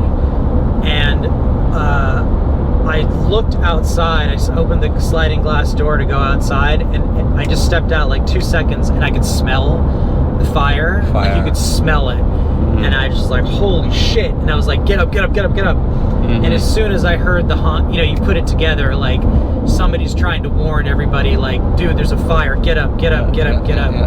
And so anyway, I ran upstairs, got my mom, ran upstairs. We were out of the house in like 60 seconds. I just grabbed a bag, grabbed a leash for the dog, and then we ran outside to my car, and my mom had to leave her car, and we just drove out. And as soon as we drove out, there was like a wall of flame, of fire, like as tall as these trees, coming towards, like, you know, like with the wind coming towards you, and it was moving like, I'm not joking, like 100 feet a second.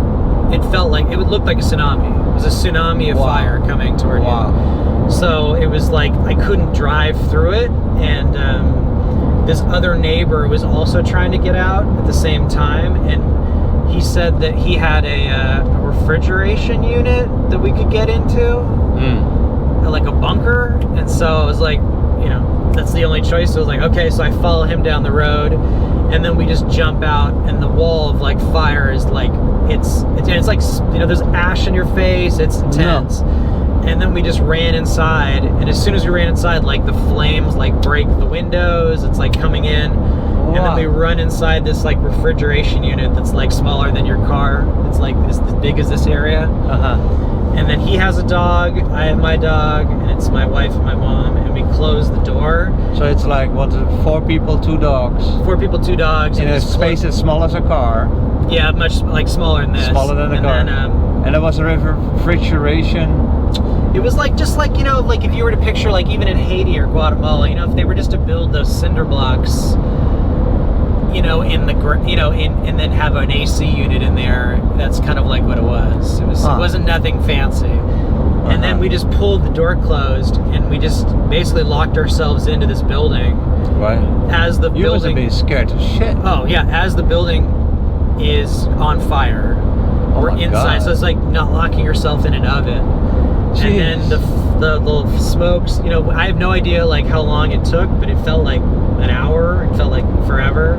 But you could hear things exploding outside. So I was like, I think that's my car exploding. I thought that was like, the gas tanks. Gas tanks are exploding. Of course. There's smoke coming through the light bulb.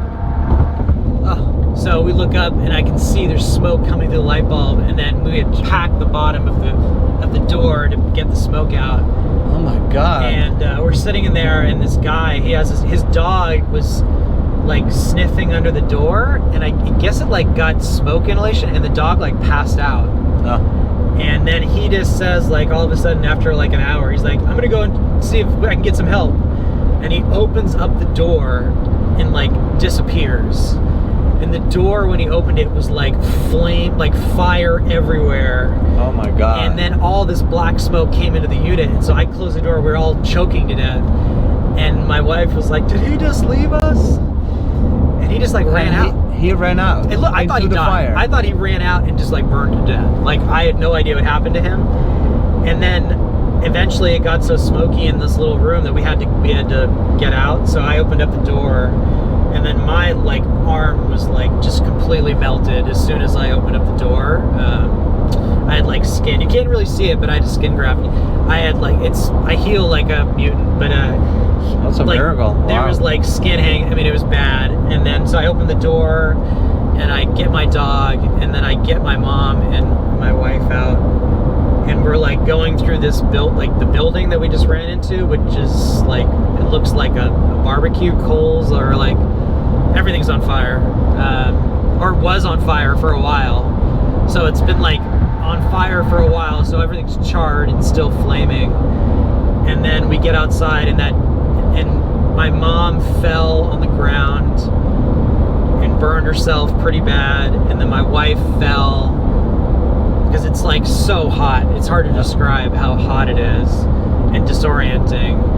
And then she like didn't have her shoes melted. She had flip-flops on, and her flip-flops melted. Oh my God. So I took off my shoes and I gave them to my wife for her to walk out, and then I walked out. Obviously I'm burning my feet, so I walked out, and then we get outside, and it's like, it feels like apocalyptic, like a must. like a bomb like scene, a movie. like someone just got napalmed. And then miraculously my car survived. It was melted, but I parked on asphalt, so nothing was underneath it, and somehow the car did not explode. So I just opened my car, and I turned the key car on, which fortunately didn't explode. And then I had to drive out of there with like, my mom was like burned, I was all burned, my wife like was burned, and then the guy's dog died in the cellar. Wow. Because when he ran out, we ran out like a minute or two later, and I forgot about the dog. I couldn't even see it. It was so black. And did the guy survive? He stayed behind, because I guess that was his parents' property. And he said, I'm gonna stay behind. I was like, dude, are you sure? I was like, get in the car. And he said no. And I said, later. Like, it was like, okay, bye. Yeah. And I'm gonna leave you, dude. And I guess he broke his leg later. He had to jump off some structure, and I don't know, but he got really injured. And they had to put my dog down like a month later, I think. Really? Yeah. I'm sorry. No, it's okay. But I was in the hospital for like a week and a half. My wife was in the hospital for like 3 weeks. Wow. What a story. Yeah, so it was like, Jeez. Yeah, and like, you think you're gonna burn alive. That was kind of like what I thought. You cannot tell me not to publish this on YouTube. Come on, man. This is just amazing. This is the craziest story I've ever heard in my life. Yeah. I mean, and I have some pretty crazy stories myself, and I thought that my earthquake story was like the coolest story ever. I mean, it's still a horrible story. thing. I mean, But this tops it. Wow. And then we had to drive out of there, so you have to drive through. You should make a movie out of this one day. Yeah, so then you have to drive through, like, roads are on fire. It looks like, crazy. So I'm driving like a maniac, trying to get out of there. This then one road that you had to drive through. Yeah. But you so made it out. Yeah, it was like 3 miles long, so it's intense. And you can barely see anything. And so this was like an hour after the main fire crossed over, so I guess. they call it, so I guess we were like 1.5 miles from where the fire started. So Wow. they call it the fire front. It's like the wall. It's like the tsunami wave. It's like Right. the first wave that's coming through, and it's the hottest. It's the one that burns the fastest. It's coming through like a Yeah, so that's all the tsunami. oxygen. Yeah, sucks everything, and then there's a lot of trees. There's a lot of kindling everywhere. So just crazy. Oh, that must have been so scary. Yeah, I mean. Yeah. I cannot. I mean, you kind of like. I mean, I thought like I wasn't scared to die, but I was definitely scared to suffer. That was my fear. So. Yeah. You didn't think this is it? Oh, I definitely thought it was it. I just thought I just didn't want to burn alive. But on instinct, you handled well. Because what are you gonna do? And if a guy like that offers you an alternative, yeah, I mean, if he wasn't there, I don't know what would have happened. We had a lake, like not a lake, but a small like pond on the property, and so we thought maybe we would jump in there. But if we had jumped in there, I don't know if my mom would have survived. How long can you be in water, treading water, with a dog and. That would have been smart too, though. Yeah, but you can get hypothermia. It was a while. They weren't rescuing anybody for hours and hours and hours out there. It was. So you were able to drive that 3 mile road. Yeah. And everything was just burned around you. Oh, it was insane. It was crazy. Like my car was melted. The bumper on my car was melted. There's the cracks in the windshield. And the tires were still okay? Yeah, I think that's what's crazy. Yes. Yeah. Wow. Yeah. I mean, I'm sure they were messed up, but. Well, I'm sure also tires are built to withstand some heat. Yeah. They do get hot. Yeah. Wow. What a story. Yeah. Oh, you're still here. Yeah.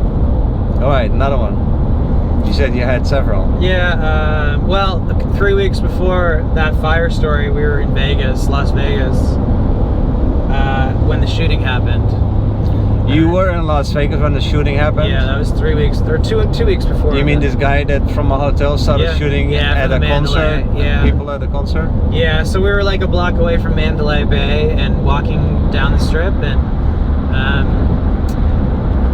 it was like a zombie movie where you see like one person running the other way, and they're like blood on them, and you're like, what the hell is that? And you're like, wait. And you're like, well, because you're in a normal state. You're in a you don't know anything is happening. No, and suddenly you see a bloody person. Yeah, running. and I laughed. I turned to my wife and I said, "Hey, some people just can't handle Vegas." and then you start seeing more, and then these women are like, "You gotta get out of here! This guy's shooting, killing everybody!" And you're like, "What the fuck is going on?"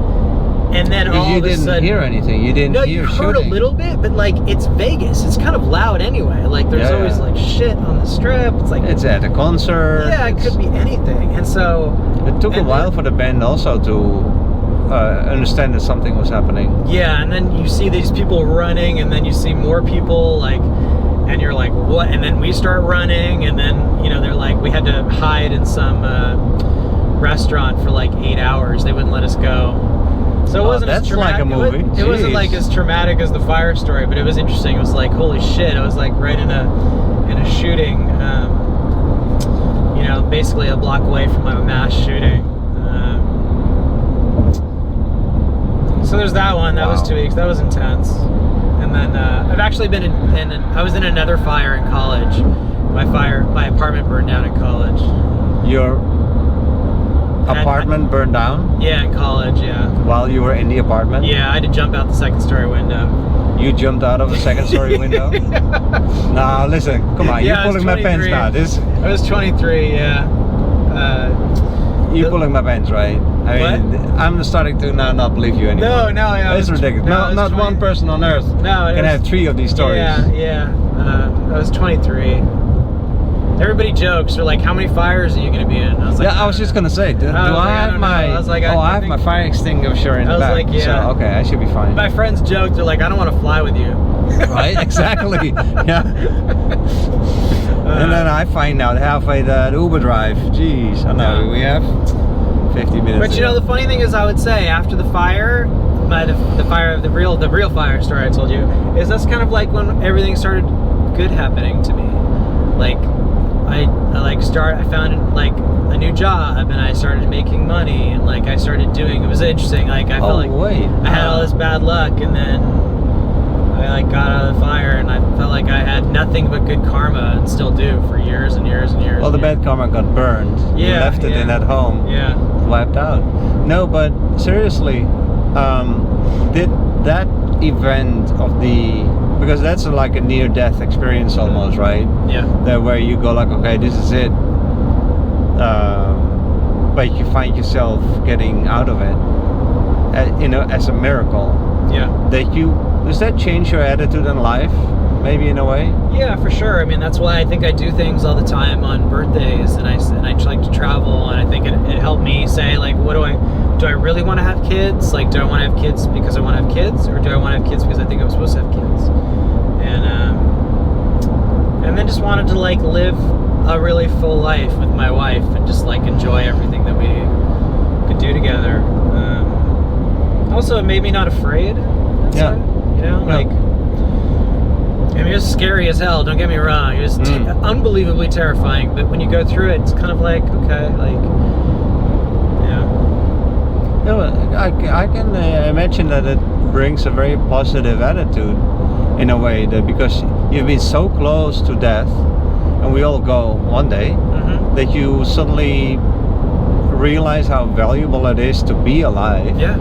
And that it's such a blessing to be alive. Yeah. And then you grab the moments of what you're doing, like celebrating the birthdays and stuff like that, but you just grab more of the opportunities that you get in life, and so you get a more positive attitude towards being alive. And then good things happen.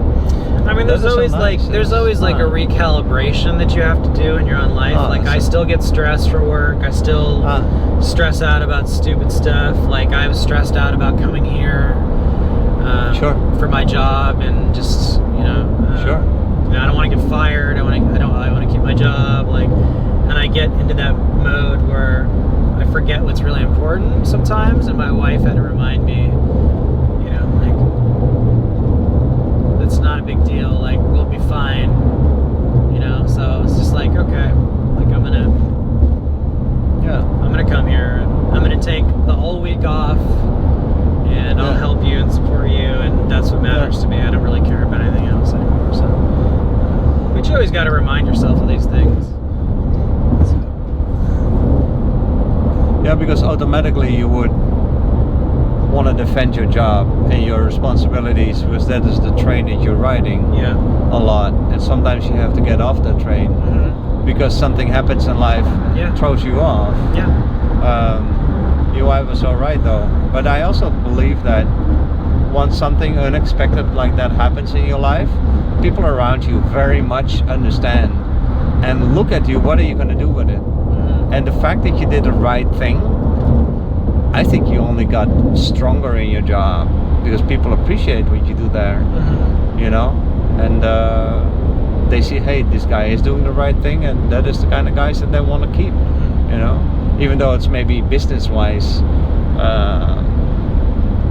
financially not a good move maybe or so, but you got to do the right thing.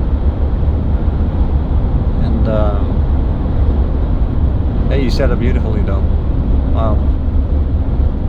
Come on, you gotta let me publish this stuff. Sure, you can publish it, man. Yeah. You can publish it. You got amazing stories. And not just only also the just the story itself, but what the fact that you mentioned that it turned your life around after that, all the good things started happening to you. Yeah, I mean, it was a hard time because I lost my dad like 6 months before. It was just a tough time. Like I was just really, kind of lost, and I think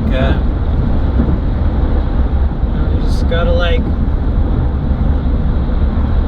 Just kind of like everything happened at once. Just multiple things just kept happening, and I just think like you just get through it. You just got to put, life is long and life can be hard, but you just got to put one foot in front of the other. And just so true. I have this toast since I always do it like whenever my wife and I got to dinner. We cheers. I always say cheers to the good times because the good times don't last long. And when they're good, you've got to live in the good times. Gotta enjoy it. And be present. Yeah. So, and be thankful. Yeah, this is true. But also it shows that I think your story shows that good comes out of difficult times. Yeah. But although your story is rather extreme, I mean, most people I hope will never go through an experience like that, right?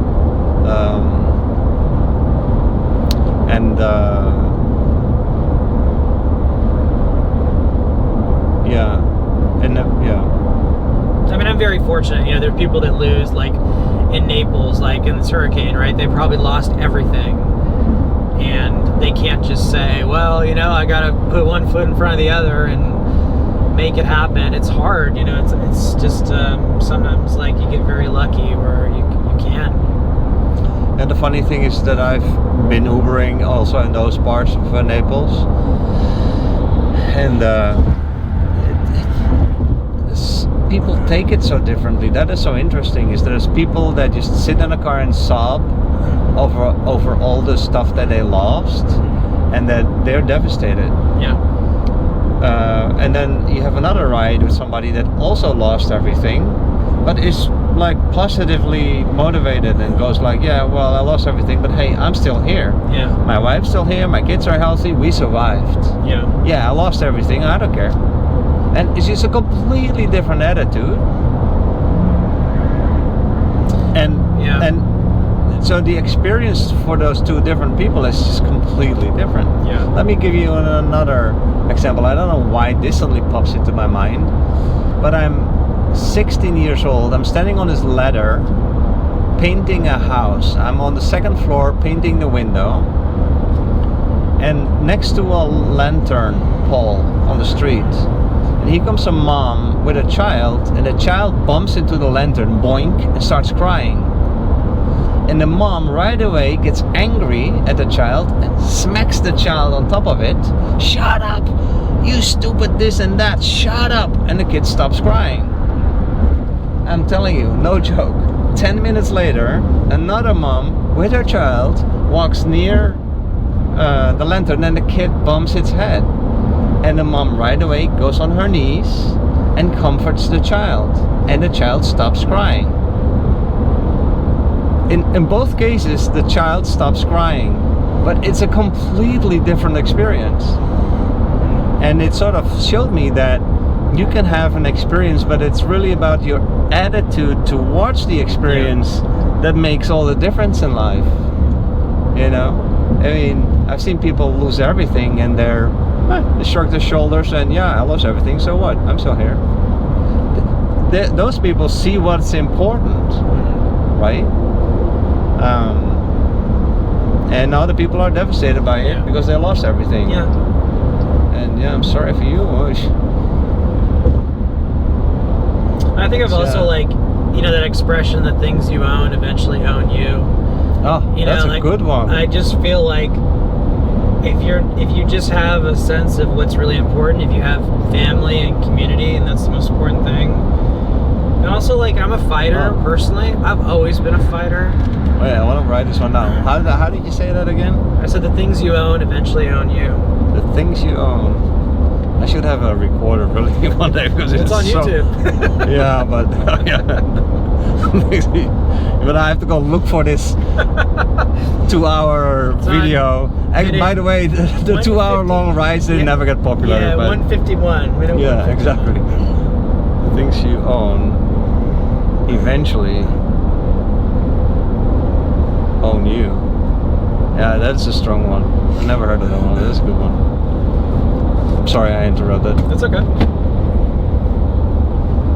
Yeah, don't get too attached to stuff. That's a good point. Wow, thanks for sharing this, man. Thank you. Thank you for listening. Well, I got It's a long Uber ride too. You know, I couldn't just put on my headphones and. You could. Yeah, but that wouldn't be fun. Oh, I don't mind at all. I like those rides too. And there's people that go like that. Or like once I had these. Can't say too much, but just like these high business figures. Mm-hmm. You know, and they make all these deals on the phone, talking millions and stuff like that. Of course, I cannot publish that stuff, but it's just like I get these red ears and listening to these conversations is so much fun. Yeah, as an Uber driver, sometimes you hear stuff. But this is exactly why I started the channel, is that I've been hearing stories from people like that just amaze me, that need to be shared as well, you know. And maybe YouTube is not the best medium. Maybe it's better to do a podcast. You could always do it on like Spotify as like something like that, where people like to hear. Yeah. You can always edit it too. Yeah, you can. If you would have a phone call, I would look for that and cut that out. And I usually cut out the beginning of the ride, because like in this case what I do is, like, because it's only you sitting there, over the other seat I will put the front camera. So I have a front camera and then a camera on the cabin, and then I merge the two. Anyway, you'll see.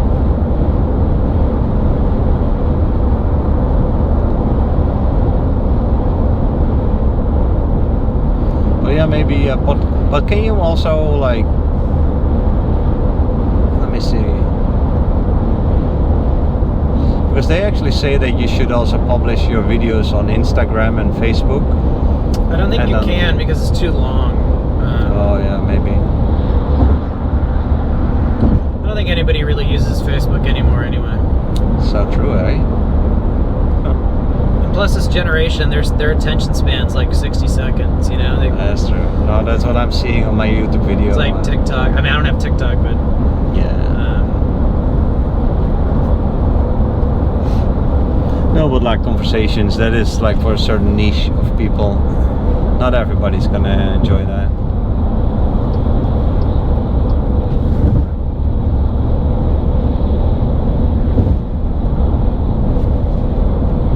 So basically you're flying back to San Francisco then? Mm-hmm. But to Tampa? Why from Tampa? Why not from Fort Myers? Because it was direct. And the Fort Myers had layovers everywhere, and they were pretty long. Yeah, and this is... and Miami? Miami's closer, no? Yeah, Fort Lauderdale? True. Yeah, it's true. Yeah. Fort Lauderdale's only an hour and a half. Yeah. This is 2.5 hours. Yeah. And in this case you got lucky that the Uber driver speaks English. Yeah. But not all of them do.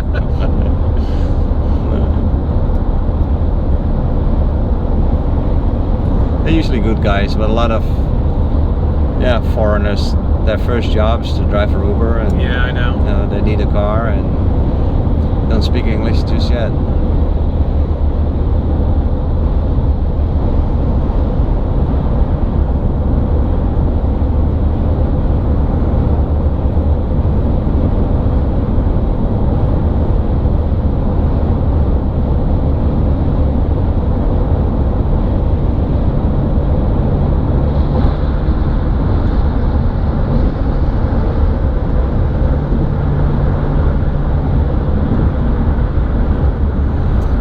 soccer?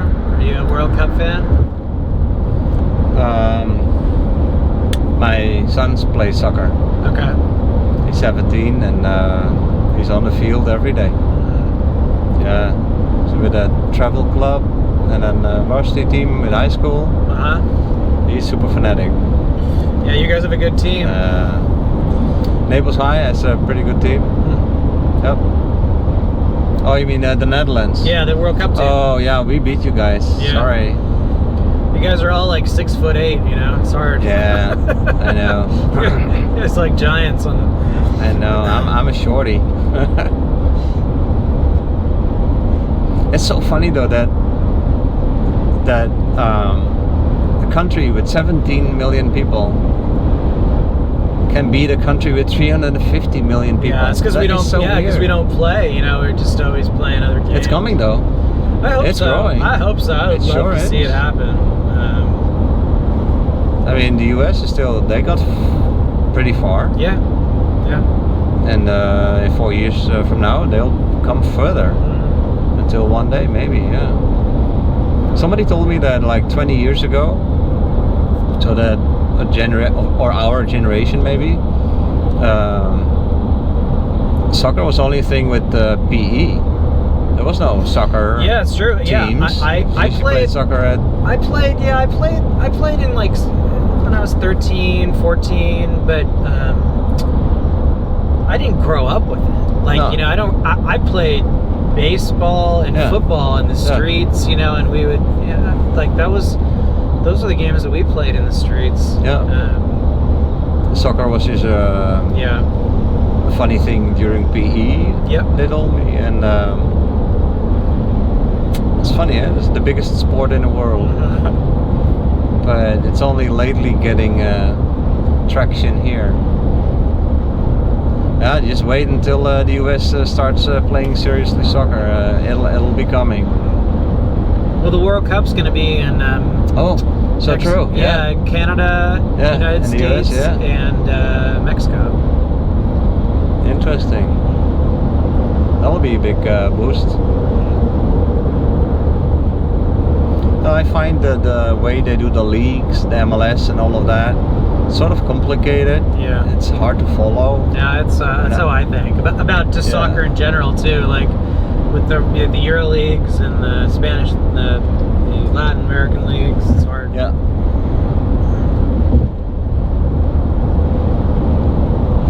Well, yeah, it's my son's dream to play professional soccer one day. So we're trying to make that happen. How old is he? 17. Okay. And, is he gonna go play for a good college, or is he gonna try to? That's the idea. He wants to play like first or second division for a good college. Yeah. See if we can get invitations. He's a junior right now, so I'm taping all his games, so making footage of his plays, and and then hopefully next year we'll get invitations, and then hopefully he can play somewhere. He's smart. He has a lot of brain power, so to speak, and he also wants to study something. He wants to get a degree in something.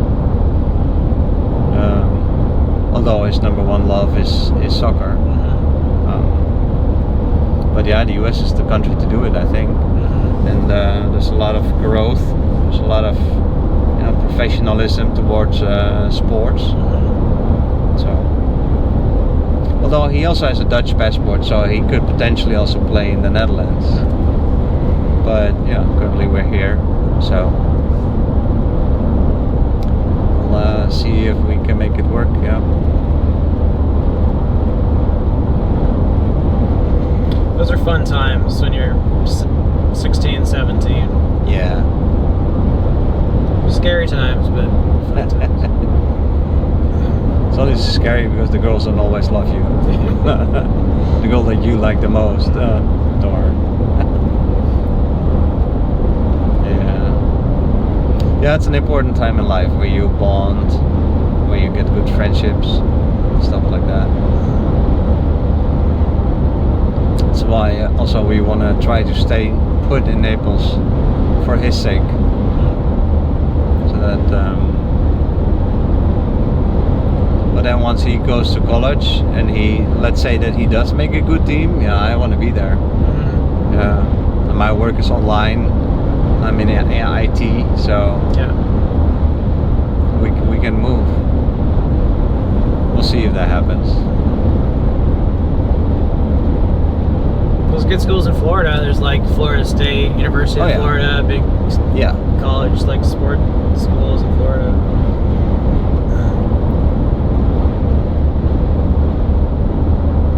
Yeah, it's a team sport, you know. I mean, you're dependent on the team as well to see if coaches notice you, things like that. And being a foreigner, it's still hard to understand exactly the process. You have to go to a lot of ID camps where then coaches come and see you play. Yeah, all those cost money. So,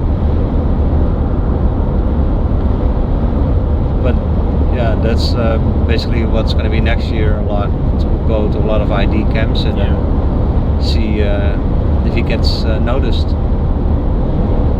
You can also sign up with the NCAA. But yeah, that's $3,000 a year or so. So we're not going to do that. But then yeah, they have a whole package ready for you. Yeah, my brother spent so much money on his kids because they were swimmers and the son played water polo. All right. And he went to good school, he went to D1. She was in D2 school for swimming. That's amazing. And then they both stopped after their freshman year. After their freshman year? Yeah, that's also possible. You know, all the years traveling to see your kids, like paying for the flights to go to these tournaments or these meets, the driving, like, and then they get into school and they go, yeah, thank you. I'm just gonna just like, I'm gonna fall in love with something else or whatever. Yeah. That is just so true. Thank you for that remark, though, because it does make me aware that you should just enjoy the moments. Yeah. You should just and that's exactly what I'm doing. I just love driving to all these places with him and with my wife. Usually the three of us. Those are the best times. And those are the wonderful times. Exactly. And if he makes a D1 or D2, great. And if he doesn't, that's fine too. Yeah. When he gets older and has kids, I promise you he will remember those drives and he will be telling stories. People that he played soccer, you know, and he went to, you know, he'll be telling those stories. Yeah, for him also, these are good times. Yeah. Although then when the coach puts him on the bench, right? Oh man, he gets so upset. You know. But that's what sports is also about, right? It's not only about success. You also have to learn to cope with all the disappointments in life. Yeah. But the art is to cope with it. And it's a good learning school, actually. Get over it. Focus on the next game. Yeah.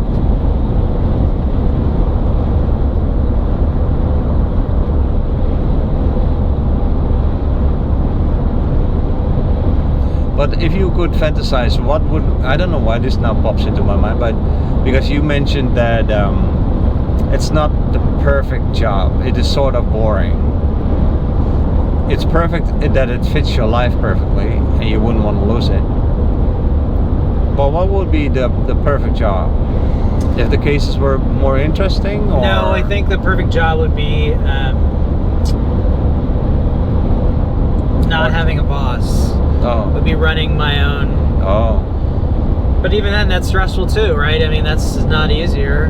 It's sometimes it's easier. It's more stressful, but it's more rewarding. It's there's more financially too, probably. Probably, yeah. No, I don't think that it's more flexible in the beginning. Yeah. I mean, I've been fired. You know, I've been fired before, twice, and every time that has ever happened in my, like, when I was young, much younger, I'd always told myself I never wanted it to happen again, and I would love to run my own business so that it would never happen, and never have to feel that feeling where you're being judged as not being good enough or inadequate, and I just hated that. But Well, we all get judged anyway. Yeah. Even if you run your own business. Yeah, I mean, it's just, We often we're our own toughest judges.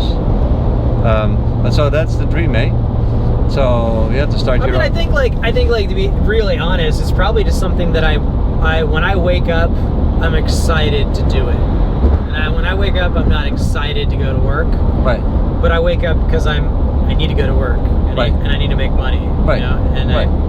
I have like a longer vision for I think what I want to do, and every day, every dollar I earn makes me feel like I'm closer to that vision. But I don't even know what I would do when I get there anyway. Maybe I would just be bored, and there's only so much golf, you know. Like I love to cook. Like I used to have like romantic dreams of like opening a small restaurant and cooking for people, and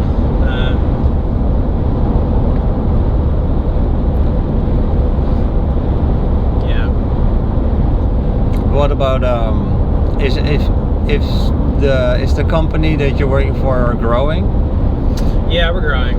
So then maybe one day there's an opportunity, because if you've been there since basically the beginning, not the very beginning, but rather in the beginning, so you know the business inside and out, you would be perfect for starting a franchise office somewhere else. Yeah, that's what they always dangle. They dangle like the ownership portion over me, you know. Yeah.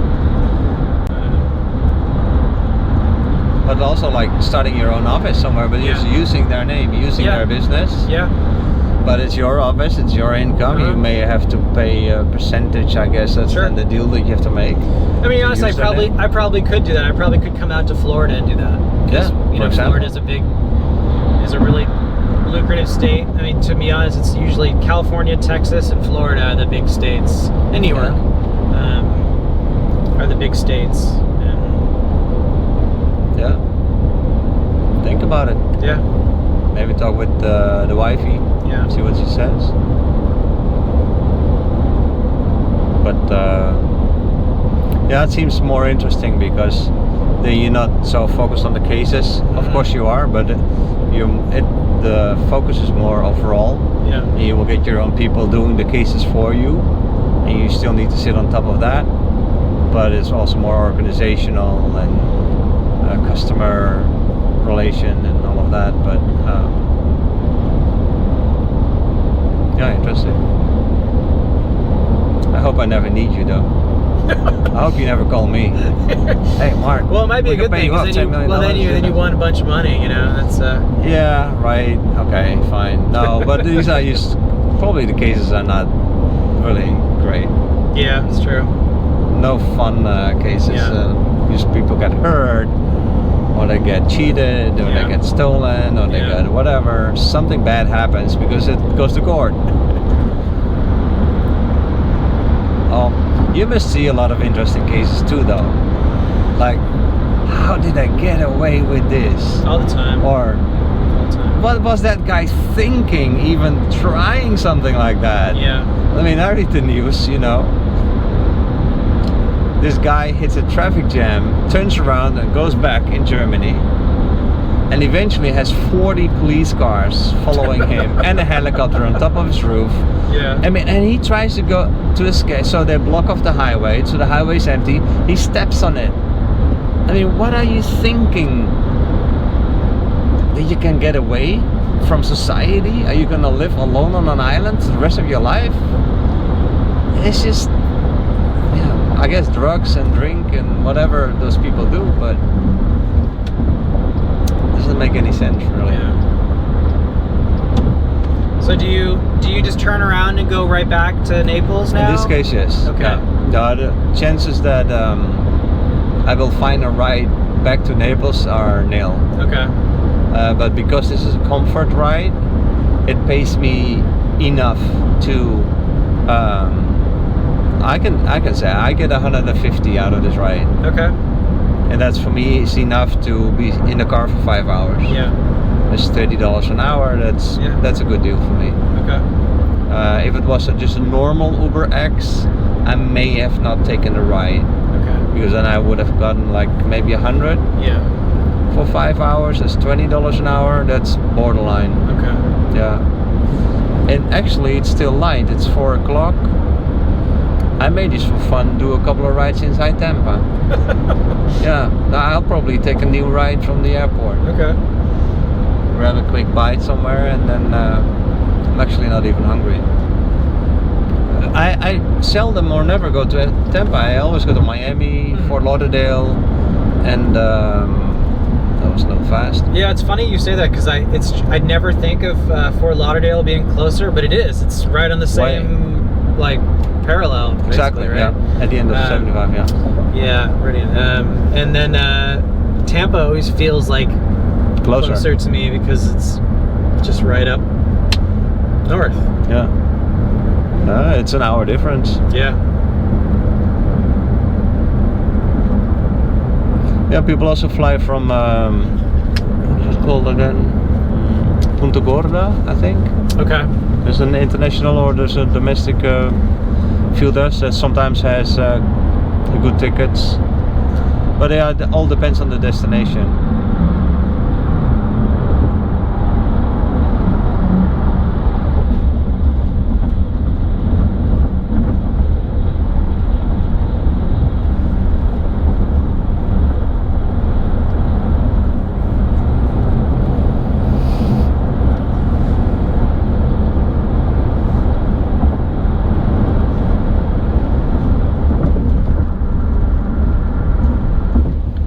Go to Tampa for the soccer matches. Oh yeah. Yeah, a lot of soccer around here. Like the MLS team or? No, for my son's games. VOA games. They'll have like tournaments and stuff around here. I've never been to the airport.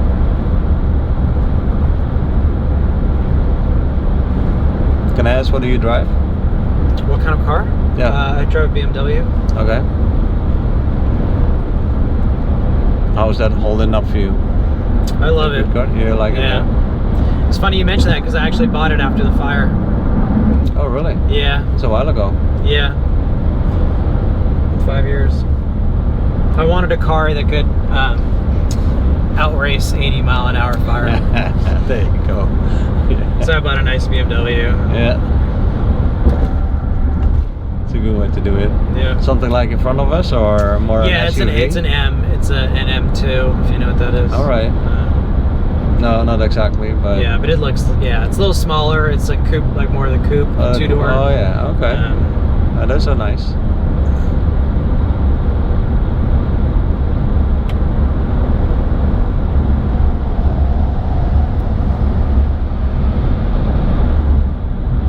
This is my first American car.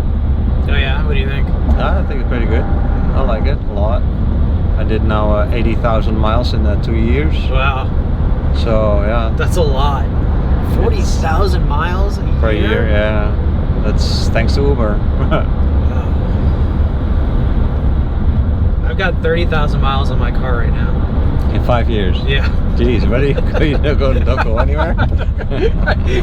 I drive like across the Golden Gate Bridge every day for work because I work like right across outside the city. All right. And it's a reverse commute, so I never hit any traffic, and it's beautiful. I get to look at like Alcatraz and the Golden Gate Bridge.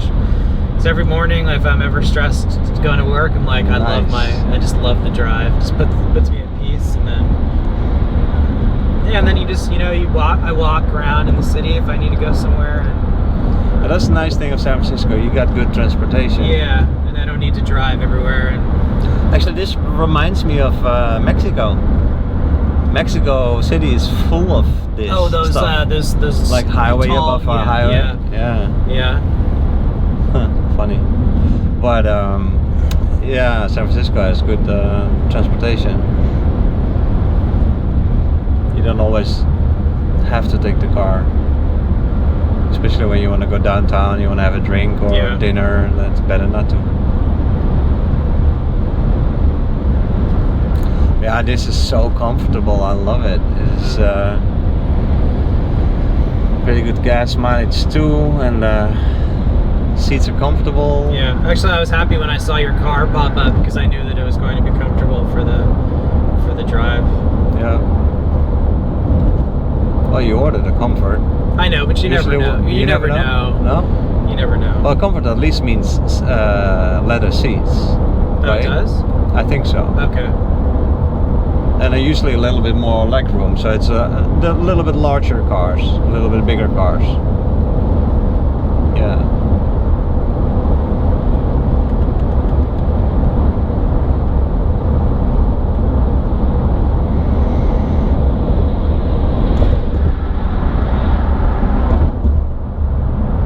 Huh, Tampa even has a little bit of a skyline. Yeah.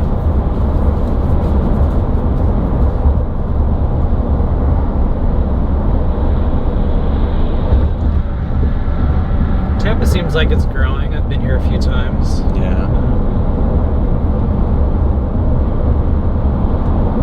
Oh, but Miami too, though.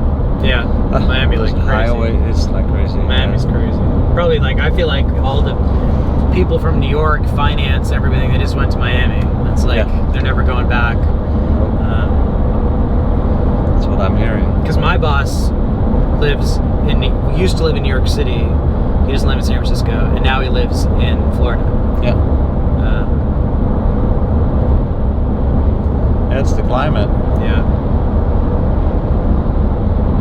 And the fact that everything is going to be underwater in 50 years. So, you know, it's great for snorkelers. You gotta enjoy it. It's going to be great. It's going to be exciting here. Yeah. New York's boring. Come on.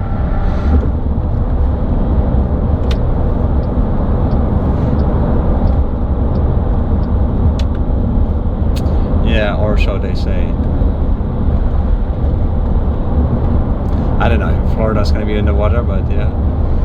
It'll be hot. Who knows? Yeah. At the very least. It'll be hot. at least it's gonna be hot. We'll be swimming, but hey, it's gonna be nice.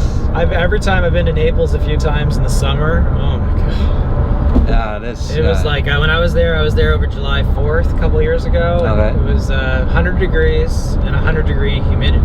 Yeah. And I'm a cold weather person. Oh really? Like yeah. I'll probably wear this on the plane. And when I get to San Francisco, it'll be like in the 40s, and I'll be fine. I don't care. But wow. but when it's hot like that, I just Yeah, it's grueling. I'm such a wimp. I just can't take it. Yeah, it's a little bit like the winters in New York, except that in New York you stay indoors in the winter. In Florida you stay indoors in the summer. You know, it's like everybody's a zombie. You know, like you come out, or vampires. Everybody stays inside during the day, and then at night come out. Exactly.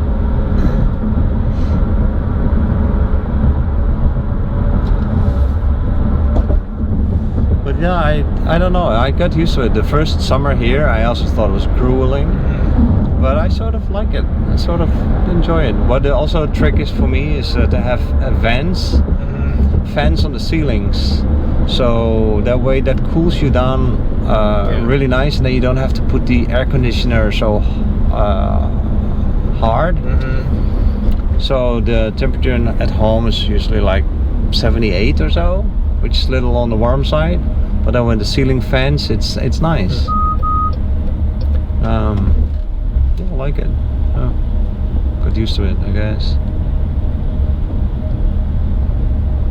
I think that California heat as well, my son says, is it's dry heat. It's dry, yeah. Yeah, it's different. I mean, LA is a little humid. But I didn't like LA though. I don't like LA personally. That's not my town. No. There's a lot to do. I'm sure. If you can get there and sit in traffic and deal with it all day. Yeah. But I'm like a more city person. If I'm going to be in a city, I want to be able to walk places. That's just how I am. Yeah, San Francisco is a good place to be. Yeah. But there's not a lot of cities like San Francisco though. You probably wouldn't like Miami for too long, probably. Yeah, I mean it's spread out too. You know, it's like LA a little bit. It's a car culture. Miami, yeah, exactly. Car culture kind of place. Yeah. I mean, like clearly, I don't really drive. You know, I like driving, but I don't drive my car. Obviously, 30,000 miles in 5 years. But. No.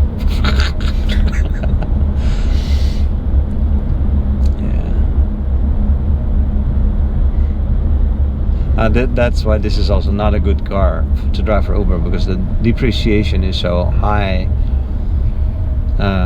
Yeah, this is what I had, so it's still fun to do. I still make profit, so I shouldn't complain.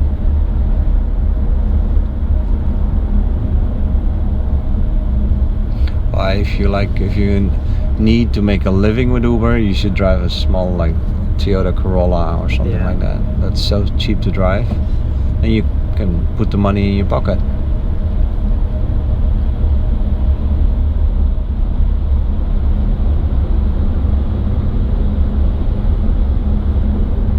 Yeah, if I drive a car like that, then where am I going to hang the camera? Jeez, that doesn't work. So I'm still curious to see if this ever is going to work or not. They say you have to like try about 10 months. Yeah, I think you to gotta do see it for a while. what it does. Yeah, the algorithm has to get used to you to know what kind of people like the content that you create, and there's no guarantee, so you just gotta throw it out there and see what happens. I'm also noticed that I'm getting better at editing a little bit, so I just don't have the time to go edit it to make it real fun, the video. Yeah. Because that's what the professionals do, right? You do the zoom ins and the pans and the this and the that, and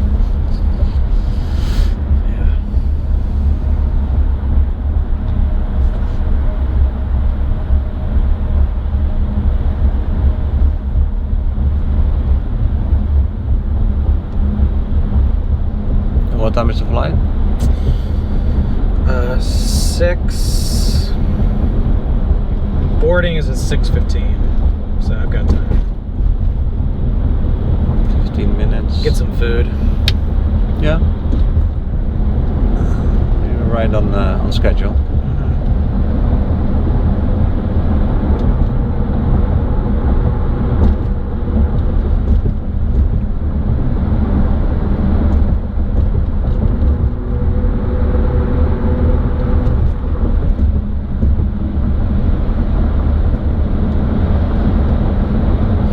Tampa is smaller than Miami. Miami has more of a skyline. But this is of course peanuts compared to San Francisco. San Francisco must be much higher, no? Yeah. It's just very concentrated. It's a very tight, you know. This? No, San Francisco. Oh, San Francisco, yeah. Why is that? It's only 7 by 7 miles, 7 by 7. So it's a very small footprint. So, you know, it's like a Manhattan effect where just all the buildings, it's just everything is in one location. We don't have like freeways going through the city.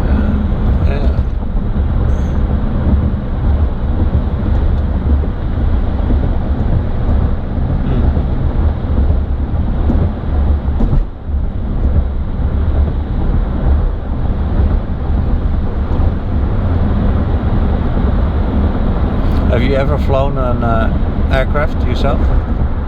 On an aircraft? Have you flown an aircraft yourself? No. Oh, never done that? No. Just wondering.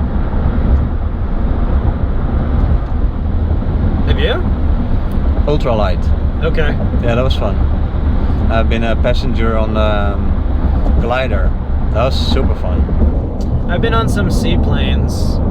Seaplanes? Yeah, the one that like land on the water. Wow. The propeller. Huh. I've been on one of those ones with my dad. Where?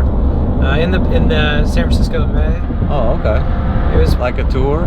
Yeah, just like a little private plane. He got it at like an auction. You know, you bid on things, and he got one of those, and we did it. I thought it was terrifying. Oh, really? Yeah, it was terrifying. Oh, really? Well, which part? The landing? And Everything. The takeoff? Everything. Because it just like, is this plane safe? Like it's a little like noisy and shaky. A little noisy, and the door is just like a bar that closes. You know, with a hinge. Just a little hinge. Yeah. And then you know, when they turn, your body is like 45-degree angle, and you're looking right down. All right. And they fly around the skyline.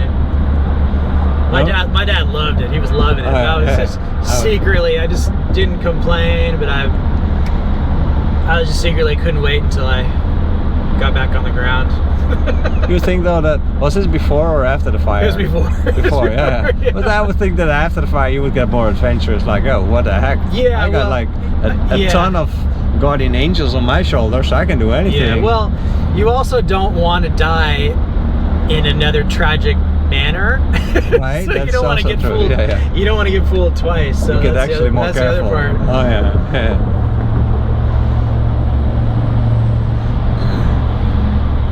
So you have this huge adventure, you survive it, and you die in a stupid plane crash. That would be an anti-climax of your life. Yeah. That would be a not waste. be happy. No. Oh, if you go, then go with a bang. Nah.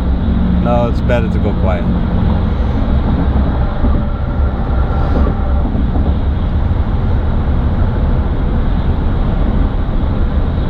I once jumped out of an airplane. Oh, skydiving? Parachute. Oh, okay. Yeah, the skydive lasted only like, how long was that? I think maybe like 20 seconds. So we jumped out, 20 seconds free fall, maybe 30 seconds free fall, and then pulled the parachute, but with an instructor. So, you know, you're just a passenger basically. Yeah, that's pretty cool. Yeah, it was amazing. It was for my daughter's 16th birthday. I asked her, what do you want to do for your birthday? She said, I want to go parachute jumping. I said, I'm coming with you. Okay. Yeah, that was cool. And never again though. No, yeah, no.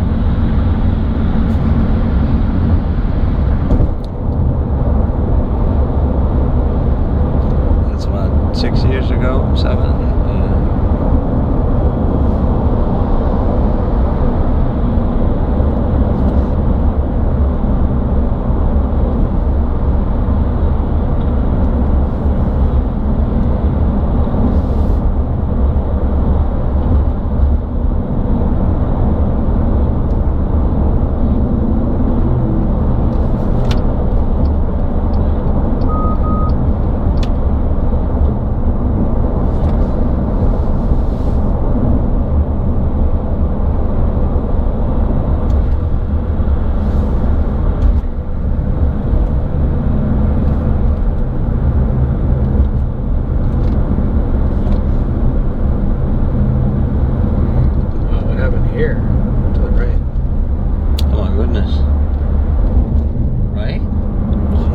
They just demolished it, I think. It's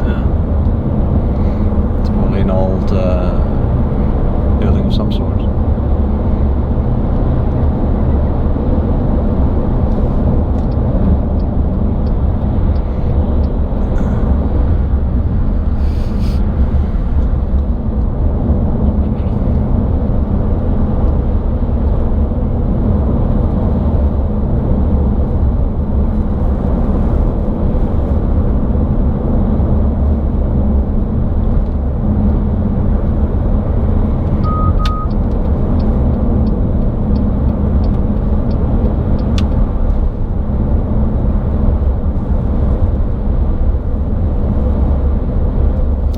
Welcome to Tampa International.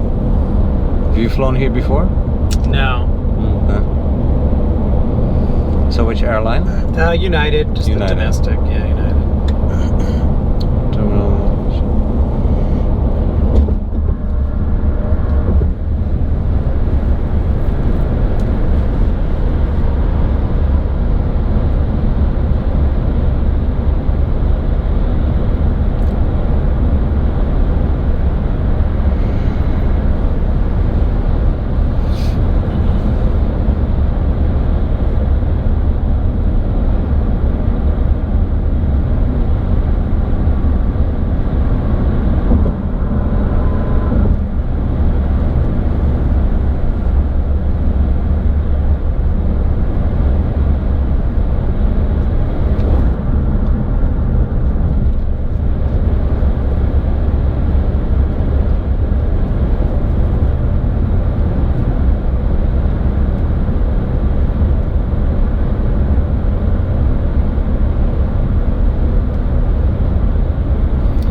terminal blue, United. Here the terminals have colors. Usually it's 1, 2, 3 or ABC, and here it is red and blue.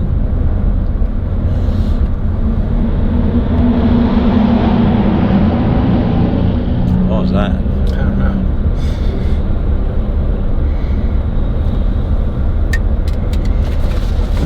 Oh, it was nice talking to you. Likewise, Andrew. Mark. Yep. Thank you for coming to get me. Yeah, you're very welcome. Thank you for flying with Uber.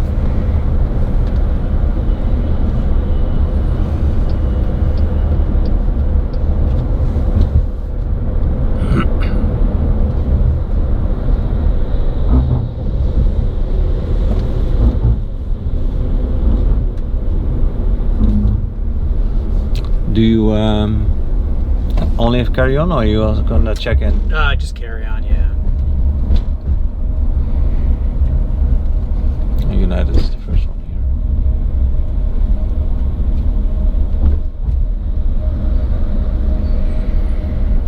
here. Now we talked a lot. Yeah. Actually, which is You got a lot of editing. oh man, thanks a lot.